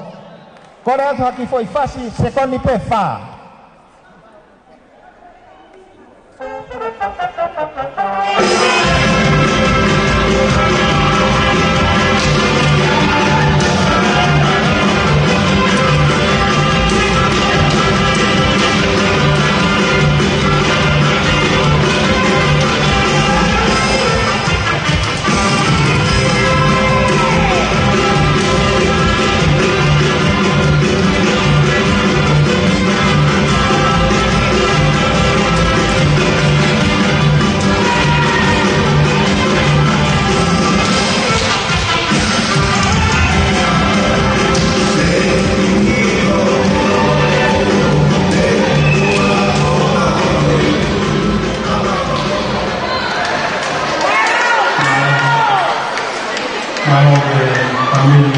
Falamoe fawese ai ofala mai me siamane kangon mo kita longa ko ni tapun ni mai pe ko vili ke samaile ni tapun akau ni ko ko strutu ai pangai tahafe malopi ko mai mo family moniati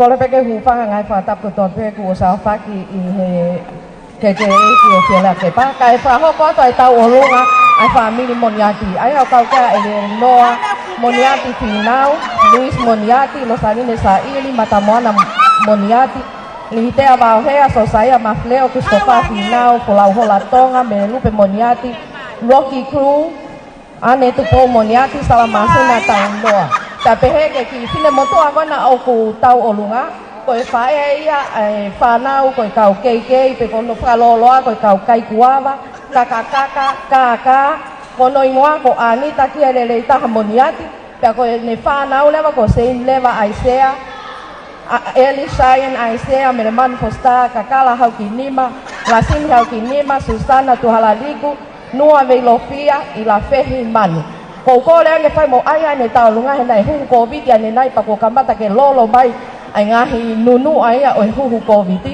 pe ko le DJ haki foi ko ngai fasi ko tau ne tu ko ne tok tau o lunga ko ia pe malo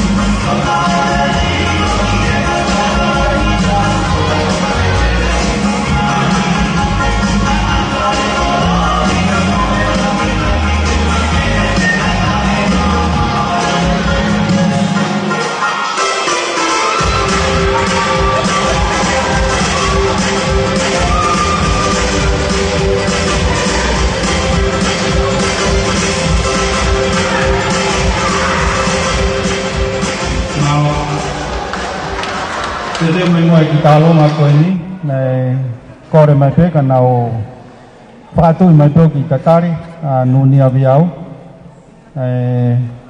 kau ngatu muai kita lalu ngaku ya.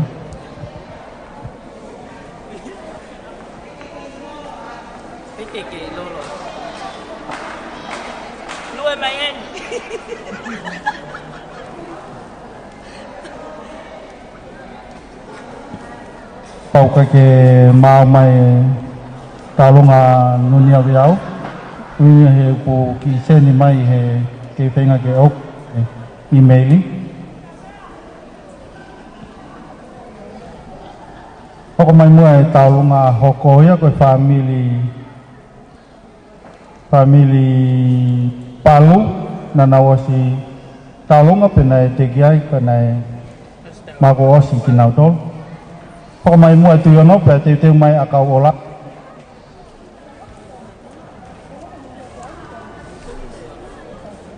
poko mai mua talunga tu yono ya malo Pakatulowat pa-apa-apa kia o tua koe tau tamai o anti pa-fetai o kuni afio iho tau loto-lotonga nge koe ni ngahi palomis lele Pakatulowat lo te la kepa mo fale Pakatap ki he e kinista mo ui Pakatap ki hatak lotu pe mo ho eki Pakatap ki se tau ngahi tamai ngahi fae mo ngahi toko ua o nga ani ka mai se tau ngahi whanau o tau kau whatahi e mahalali whakakoloa o e fiaf koe Pakatap mo whakamalo ke komit ngawe mo ngawe lahi ko lava I ngahi polo kalama whakawhiawhia ma ai ako tutuku o ako maalunga tonga. Whakatap makehiki e palesen o koris tutuku hua kawa meiliku kau mai kau ngā koris tutuku o api ko wha imata. Mafuai whanga uta tuloa tumoh pangai ka mai mua hangofua ke lau ki lau minitsi ko ini ke whakahoko atu hoki I whanonga. Ko lele mai, ko whakaua mai ai o whalahi, mo poupou, me he api ko monu ia he lotu, mo manatu ofa, ki siongo mātu ako na mama o atu. Ko whai whekau, manatu, mo ana tu yono ma umalanga. Ko tokoni, ai whanau, mo makapuna. Master Anthony tu yono, kalasi o tahi wa fitwha. Tako whaiako I ako maalunga I he tahi babalu ni maa ke balu ono tahi bahiba noa ki he wafe. Maring tuku tau tu iono ko ni si pekia kalasi o tahi babalu noa. Amelia piu tau tu iono kalasi o tahi babalu wa. Sela fuka tu iono mata pule lahi mo kalasi o tahi babalu faa. Tetu lua tu iono mata pule lahi. Kalasi o tahi babalu lima. Te mo en Marie Panis tu yono kalasi o wafe maano. O faktu pe mea Paula, Tini, Punyan, Kathy, pe mo maaki, mo toe nga o whanau, mo whangamoko puna, o nau whakapae atu i Amerika lahi. Ka taki, mua he whakaloloa, ka tuk mai pe mua haki whainga maari e ke whai haki tau olunga, ke whafofonga atu, ai ofa o whamitu i ono, pe koe teki o ki tau olunga, koe paanga tahamano, koe ofa atu, ke koli tuku tong high school, koe paing tu uang, tua ofa atu.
Taulunga mafana. Yaki taulunga ua heni ke hu mai moaia ko taulunga ofa me tua. Kolis tutu ko kolis kunsalo te. Pea mo taulunga ofisa kolo have loto.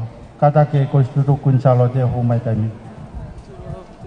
Kole ke toi hu fanga toi pe fangatapu. Tabalot fela kepa, leiti fela kepa ka maem. Kau eng minista mo me heni foni. Kai fakafonga atu. Ai ki taolunga ai kolis tutu kunsalo te. Ne mau pe ai ki toi fakaate. Ke mau le ma fa ha ki taolunga. Pe ko nei pa school wen tonga high school. Pe ka pe mau ngai manat melie. Tem ko na mau fa ha ka ke hoe ai. Tu uang ke kau akapulu pa simbai ke hoe kanal tol. Tai ni ko na ke mau ila mau asain deni ki kore atu tokoni mai. Tau pe boni. Pa na ngo pe ai moto ya ai siasi ko tonga mo ki heloto. Ko kolis tutu ku ya ha belu. Ko mate ma ofa anga. Mate ma ofa anga. Tak pe ai tap mo leiti fela kepa. Aleiti fela kepa. Mate ma ofa anga. Hok ki ya losa koloniati. Mate ma ofa anga. Alu ya fenga e ka koloniati ke fai mo tolu mano ko mate ma ofa anga. Tak pe he ai poni. O vai o mau ki ivi. Ka at ko toa pe ya fa o at hengahi ta olunga. Ka mau lo to pe ke mau lele mai.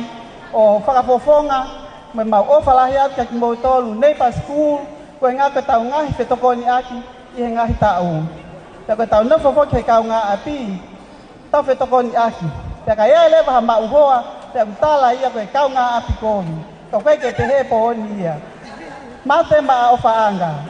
Tā mai whasi, talamai lewa he, tau pehe lewa pon. Talamai e se ini mo me a whewhe ke namna tofa e mau taulunga. Sai apito, mo.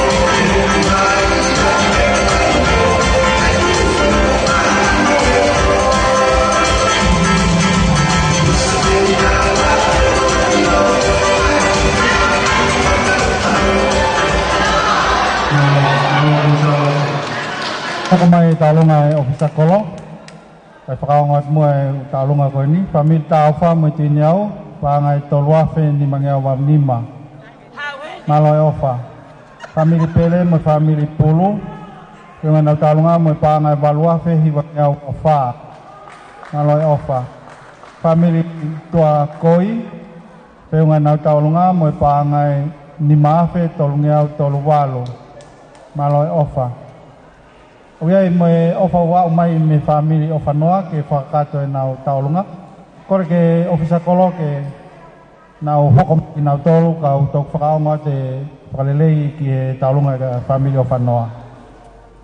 Koe tek e kau taulunga e ofisa kolo ko whane kau fusi, fusi pe au kau fusi tifita, semis kau fusi, na kau fusi, tirikusa kau fusi, Moya ko lotonga ko amana kau fusi mukasani ka kau fusi tek-teki ko pangai wafe. Malo ofisa ko.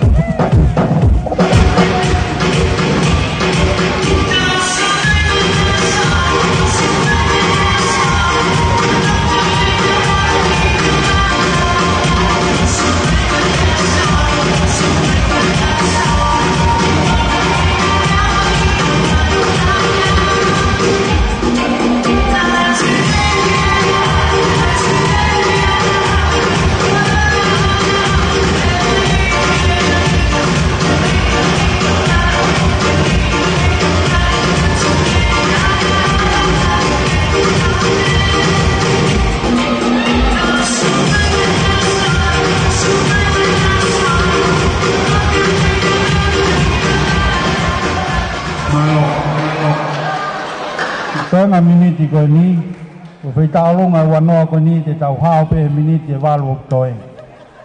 Koe taolo nga family mo ni adi, pe nga mo pa nga wafe, fitungia uwa. Lo saline mo titiuti halapua, silafono sola, uhei na ililontoni, akun salo te kupu halapua, panga ni mangiao, malo elipanga.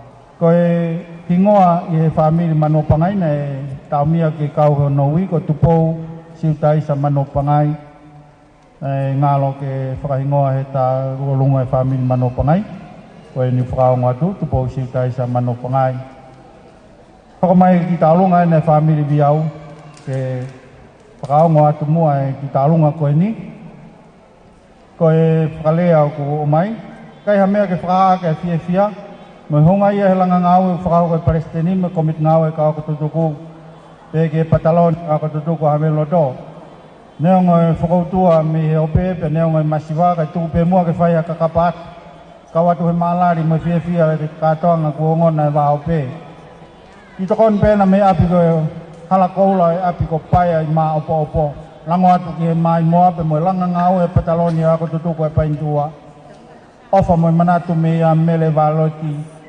valeti viau ta tahi o fitono tahi valua me Amerika nunia viau me he tau e tahi va fitfitu ke tahi valtolu me Aotearoa mo eseta viau tahi valtolu ke tahi valvalu me Amerika pamanuia atu e patongia kotoa pe ko e tek-teki ko e pangatahmano malo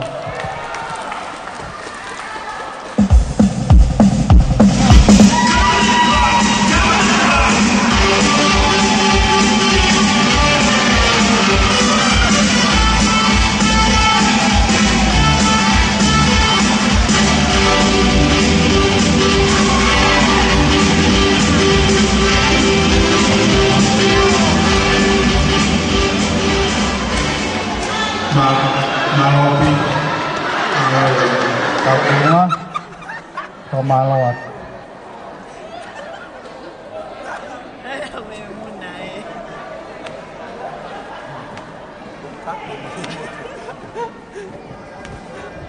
Koe talunga koe family o whanoa nei top up mai o whiunga pa moi pāngai tolu mano tolu wafe.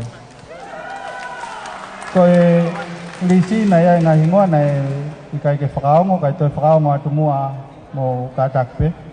Trekata riti o whanoa, trekata reno o whanoa, tu bautai se o whanoa, ka te ke o whanoa, Kulisi o whanoa, trekata Pensiman Poloniati, la tuongolea, mai le taufa, liti lo whanoa Junior Kaufusi, ana o whanoa mai lau, trekata Paula mai lau, trekata Reno Waisele, ta rita o whanoa Waisele, trekata Malakai o whanoa Senior, Steveni o whanoa, pengoe nau taulunga mo panga tolu mano tolu wafe, o nau tolu nau sponsor live stream e poni, malo pito, familia o whanoa. Hoko mai e family tu yono, to nau talunga o panga toluma e tahamano ma tol tahafitu, malo pito.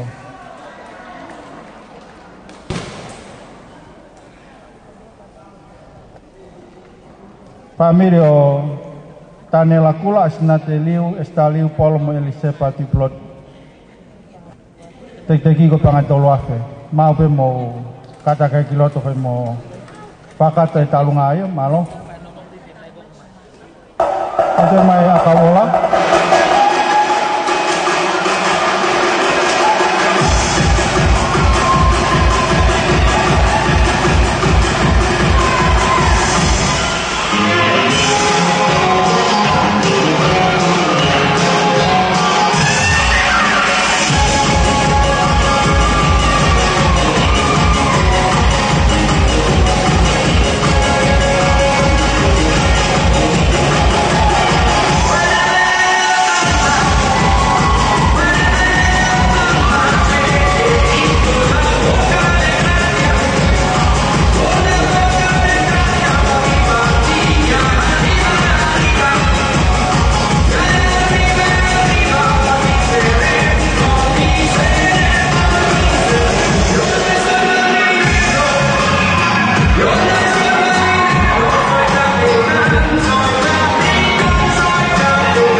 Malo kata ki mua ki melele ko ela wani mabal fanoa fadata kai penongai kau pasese melele hoko familia kawola mau ke mau hokomai kemalo ke talungai familiu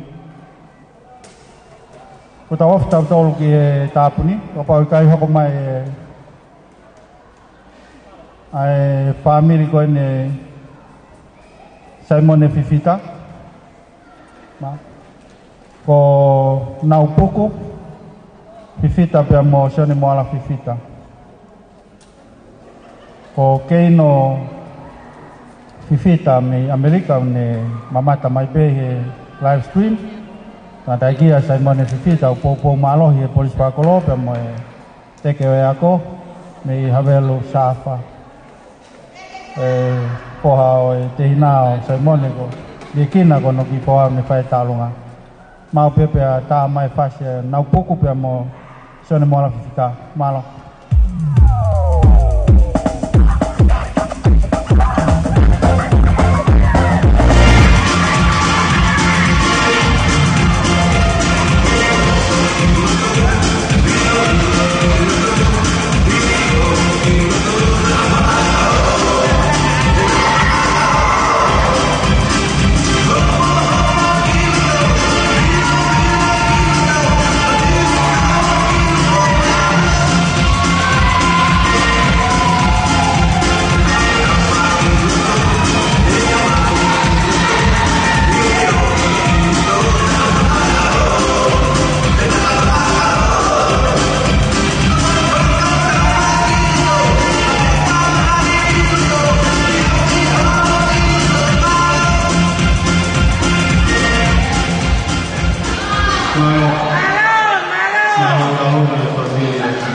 mon mo kay no fifita ko mana puku pe mo son mo la fifita talunga afisa kolok mo pangai wafe wangya fanima koristo to ko koriskun salote pe mo pangai ta fangya wanima ko talunga ko talunga nya Biriami Loresio Movika Savieti Loresio mau pangomoen ko le pege hupanga ihe whakatap ko o sana whaki kai whakahoko ate ki talunga tu ako eni ko pine eki ko eni Elina Sisfa mo nga one haapai haafeva o nua ewa tofoa ka kuma o apilisi havelu loto fayako wafe tahawa wafe wanoa GPS havelu loto fayako hetainimi I hetonga high school pe amo ene whanau ko ka ukolistutuku Williami Loresio Sion Tomasi Sisfa Loresio Paulina Vivian Loresio pe amo honoki tokotaha sisitaha oke yako lisiate Loresio kau ki ai moi fangki panau hoktuangane ke pilini nau meleseni nau ko pine muya talunga lolotonga ihe ako lolotonga pe amo Samuela nau pe foki ki avika Savieti Loresio ko pakape atuheni ki he tau kalasi o evalua mo me ama whakapare I whine motu ako eni kai pehe fo ke whanau ako havelu loto koto a pe maalo.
Malo taulunga ngari pe ko tau mau mari tau ngahi taulunga kimo pe tau taulunga tapuni ko praunga tumo ko taulunga tapuni fai fonga tonga tapua ka ko wahenga havelu ka kiai semisika pe mo family sika to praunga tu pe on frai kiki ka ko praunga mo ki ofa ko ni ko mai ono le ko tik ko treta mre nai te tamo flau ko klase tai va no fa mele le yolani pi mo ilaisa ni tamo folau safi ko ne peki na ho tai va no wa ke tai ono au frahu mai pa ngai tolu afe to ni ke fenga pa nga alo ofa Pangat mo mo ofa me torita ino ke sia sau ko re ufa ngai tala fakatapu pe ka ma ka fakata me tamagi ako tutu ko pain tuwa mo to koni ni me ki fana wa tutu ko me he turiki api mataka pain tuwa fika fitu ko famana do ki tuwa fifini ko matak sei lain sia sau paete ne malolo taiba ko ne os malolo na klase taiba ni mage wafe pe ki ale seri la pe lo tu leota minusila klase tahiwa hiwawa ke hiwa fitu pegia inoke tutane kaisia sau klase val fitu ke tahiwa hiwawa ya magi ofa ke ki uhiki ko mita ko tutu ko pain tua tawang mo tua maf ne fai via ki motor ko ngafa o nganak me moa o falaya tu treta inok sia sau tab tahiwa hiwawa ke val fitu me pango Amerika Samoa malo ko tau lu ngata puni family sika ya tage framo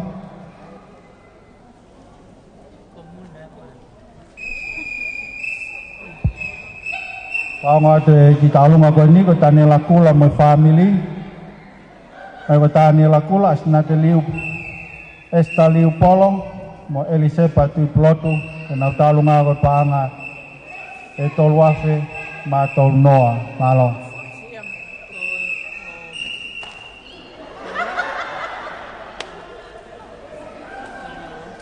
malo uyata nanti ke frau ngon talunga ya frau ngo mai be ke to e kumile koti ke frau ngot malo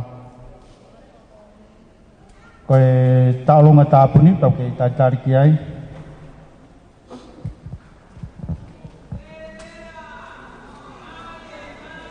voi pasi pe DJ toko ni mea sese tohi pe pangai tolungi au malo ofa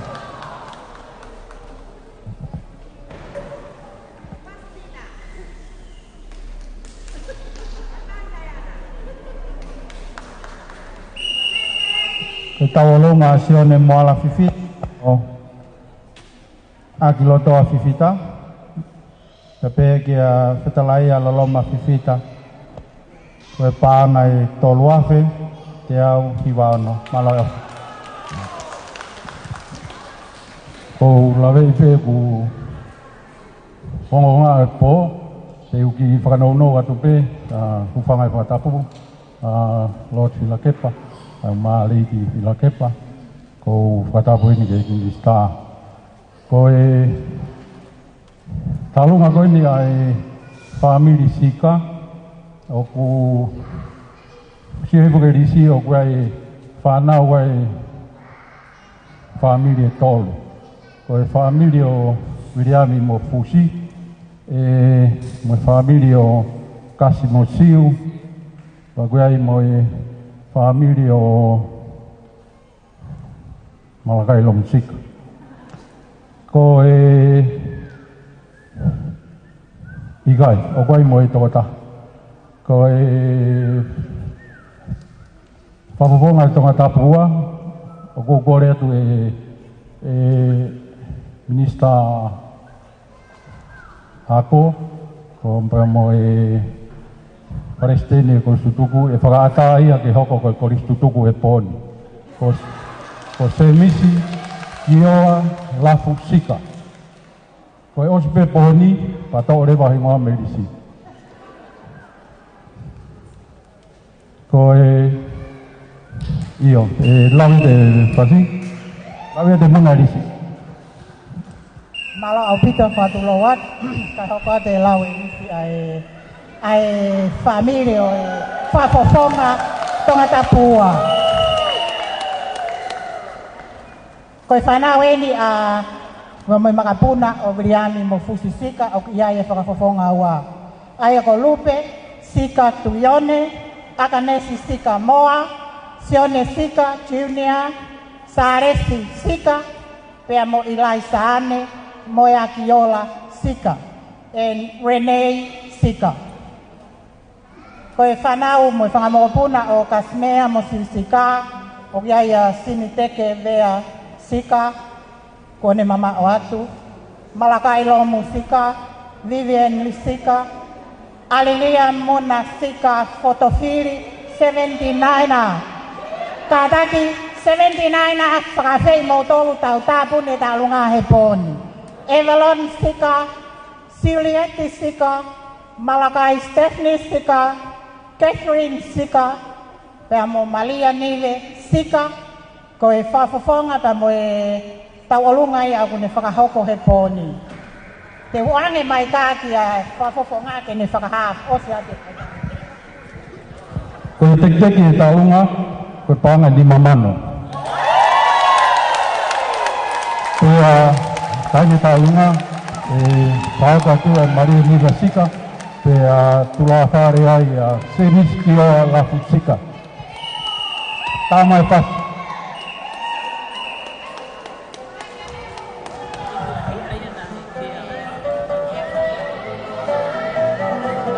Kausika katoa pe loto. Tomai mesiri.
Maloi taulunga tapini kakato ya ngai taulunga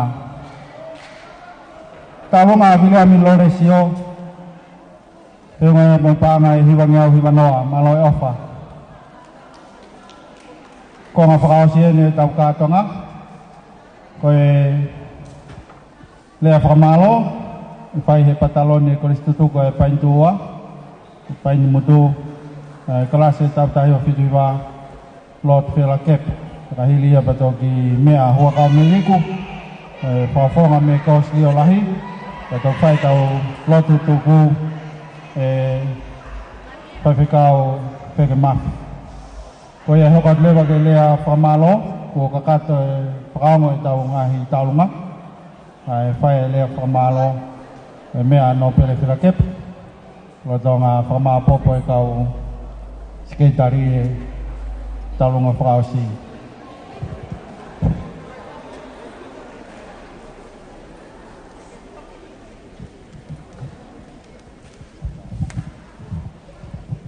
Kore ke uhu whanga he whakatapu. Nes watu he kamataanga o e kātoanga o ni. O tupeke whawha mālo. Ke kainga paintu wā hono kotoa. Peu ke kolistitutuku, peu ke kai ke kolistitutuku. Tau kolistitutuku kotoa pehe pōtu. Paka whamalo ia ke kainga paintu wā. Si tali ai kore, me he rako anga maalunga tonga. Kai ki te lau hingoa, kaka whamalo pe, ka motoro hono kotoa, ka inga ofa. Ai paintu ua, unau popo, i langa whanua, o teu, me he ako maalunga tonga. Kai ke yaha lea, i whamalo whi unga. I ho mou ofa, i ho mou mawhana he pōni, o pōpō mai, ki he teuteu e langa whanua, mai a hoang mālunga atoka. O mālo ia, tua o whātu ka mou tōru nuka tō.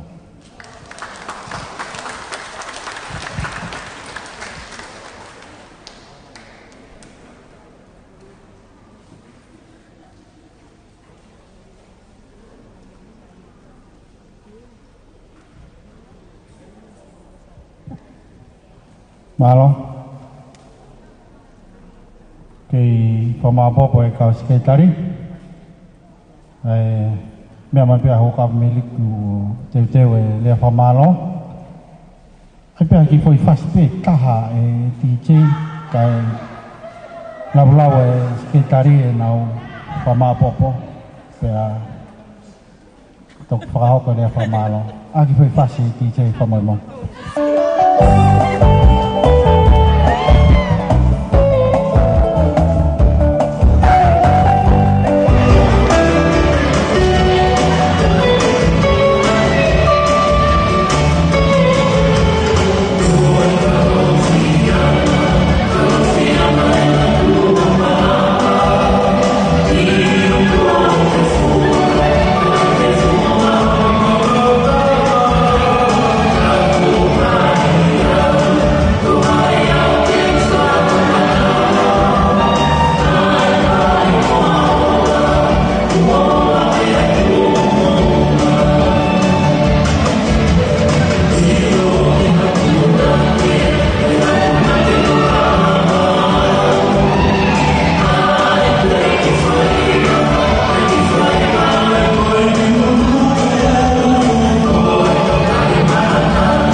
Halo, kau sekretari. Tapi lagi mini dewa kau sekretari. Kau hafe kau tahu outside dia. Kau tahu yang ngofulu, awak hihi awak hake dia. Mau dolo itu tomu yai, kau ngomai, yai bebas yai pirisone, ke mau lepas pirisone, mau toki awak uhe awak kefiu.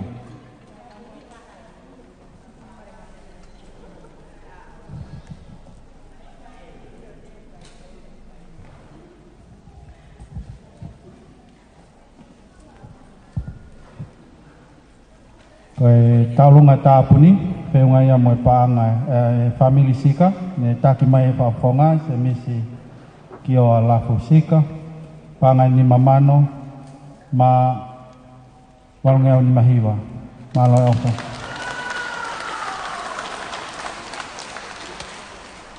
tuko pengamari goni ke prestene komiti koris tutukulahi poslio lahi ene pakato ai Efiafin, lea famalo.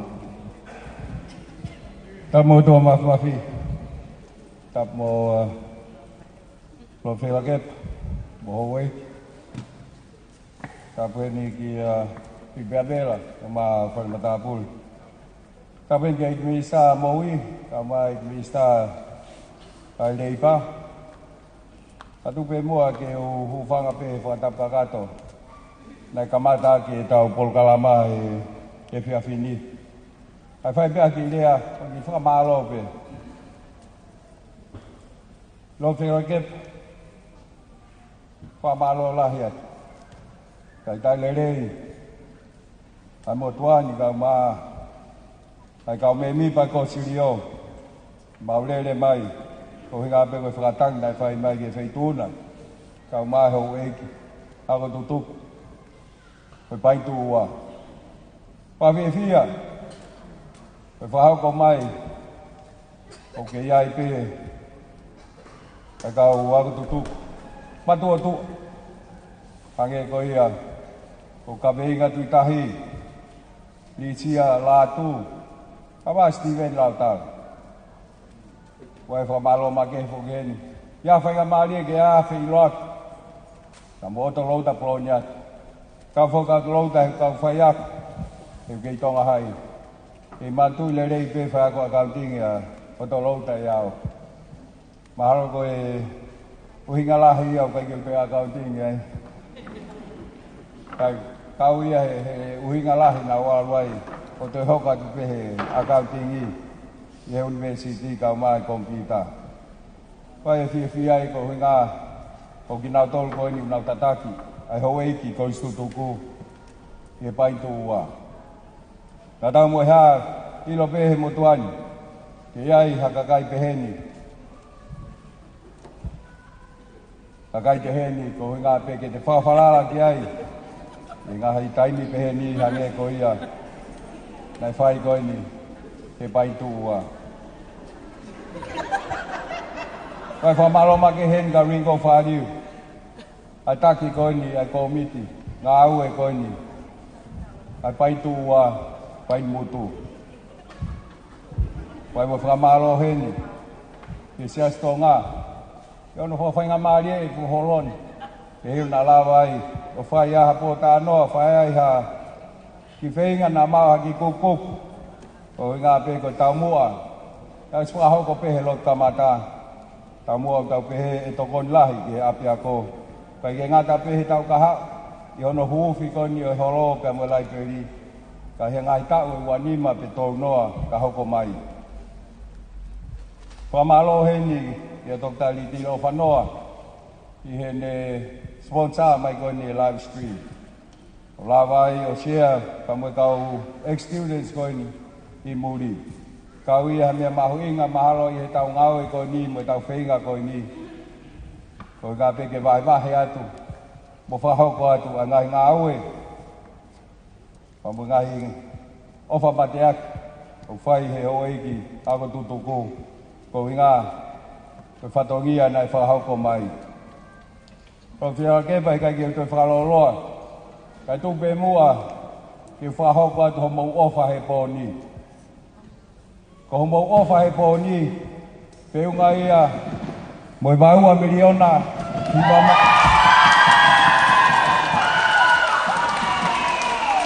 maua miliona, hiwa nge au tau noa, se ni te hiwa ana.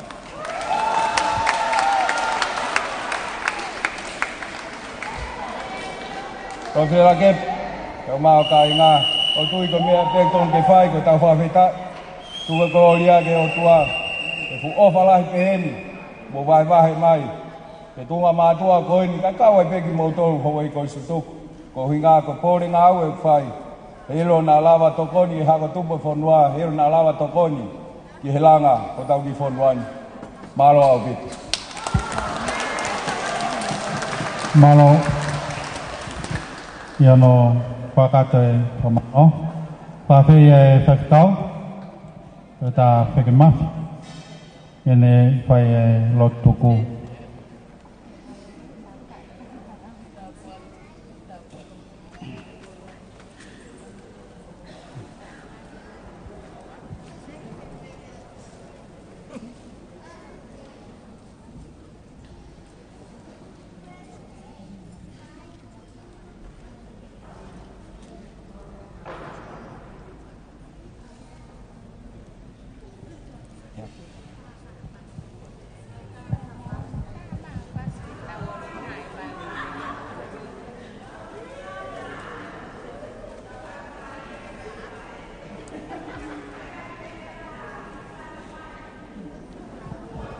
Cô ấy thì cầu miệng.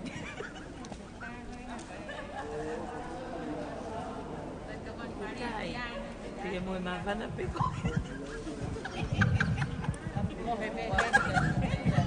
Suê. Mol ke fa tau lo.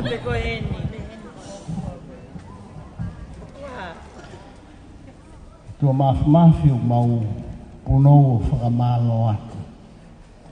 Ngahi lelei kotoa ko ke tāpu e kina aki ki mautolo. O hange ko ngahi teu na e whai. Te mo ngahi poro kalama whotu o e pōko e. Tua mau whakawhetai ho whakahoko ai amanaki o e pōko e. Toka mai e amanaki ai whanau wako. Ko aha mea e luku ange me he kāinga o Lord Whilakepa. Ko e pōni nei kai ha amanaki. He koe uhi ko nofo ai kāinga masive siva he mea kotoa. Ka koe uhi ko e nau manatu ki he api ako. Mo ngahi lelei nā ke toko nā ke ai maa nau tolu. Mā whana noa peho mauroto. I he whaka ata maari e awhiona. Ka maua usia, ai whika mahu inga o e pōko ini. Nei ongo sia mea mai. Ek minista pot ngā oe ako ngā oe. Ek minista mo ui. Kai amoat e mawhan ho mauloto. Wongo sia mea mai. Ai eik no pere. Lord Whilakepa. Ta mui mai ai hono kāinga. Lava mai moe. Koristu tuku. Tua mau whamalo atu he. Whai tāpoa ke leipe ai. Whafofonga wharearea. O mau koloni te moeri o ko fai mohono family ko maurea pe ia whakawhetai ofa pe whakawhetai e tokoni maulotu kore o tua si kāinga o Lord Whilakepa pe moe hou e koristu tuku. Kuke a whio i pē ai tu tamaki o ngahi ahoni pea amo atu koe uhi koe COVID tahiwa mohono taau ka koe kai lau e kai ngā ai taimi whainga taa koe peneo ngō kuo whakailonga i he kalafi o e lau ki he tūnga whakaekonomika o e whonua a ene tōlalo ka koe ofa ai kai ngani une tā e ai kalafi fo ou ka whakai e ai nau whalala ki he awhiona mui whakawhainga maari e awhiona me ahono kotoa e o tua whakamaa kōpo e awhiona ho nau kakawa kai hange pe mua ko ho tala o wha koe nau ongo sia i ho hua wha o ki kai ko hakoto lau wha noa liwa ki ha munu whakamonu ia whare oeo eit nopere whakamonu ia whare o eit whafofonga ofisa kolo kai maa kai ngao havelu loto mana tua ngahi pare o ho i koristo tuku kai ke mau lawe mau tolu lawe ko ha me ati nau foki atu ki ai ko peke masi ma ka ku kai te nau lau ai whainga ta mo kuonga tu tamaki ke nau aonga ki kaweinga ai awhiona liwaki e awhiona tapuaki ho nau ngai loto whare tapuaki ho nau ngai whamiri ngai whainga whai e nau whanau pe whakaola merie ai kaweinga o e pōkoini ke lang ia ho hua wha i ngau e kua whei ai pōkoini pia le rei ai ki he kaweinga nai whai hono whakotūtu o uhi ngai ai wheohi angani koe maulotu ia mo e mau whakawhitai e sisu kalaisi pe koho alo ka koho mau whakamu ui e meen pa koe kresi o tau eiki ko sisu kalaisi o whalahi ai o tua koe tau tamai pia mo e wheohi o e lau maari e maa oni nofo mua mo ki mau tonu pōni peo na hiri kai whai peo tai ngata amen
Million aquí hay.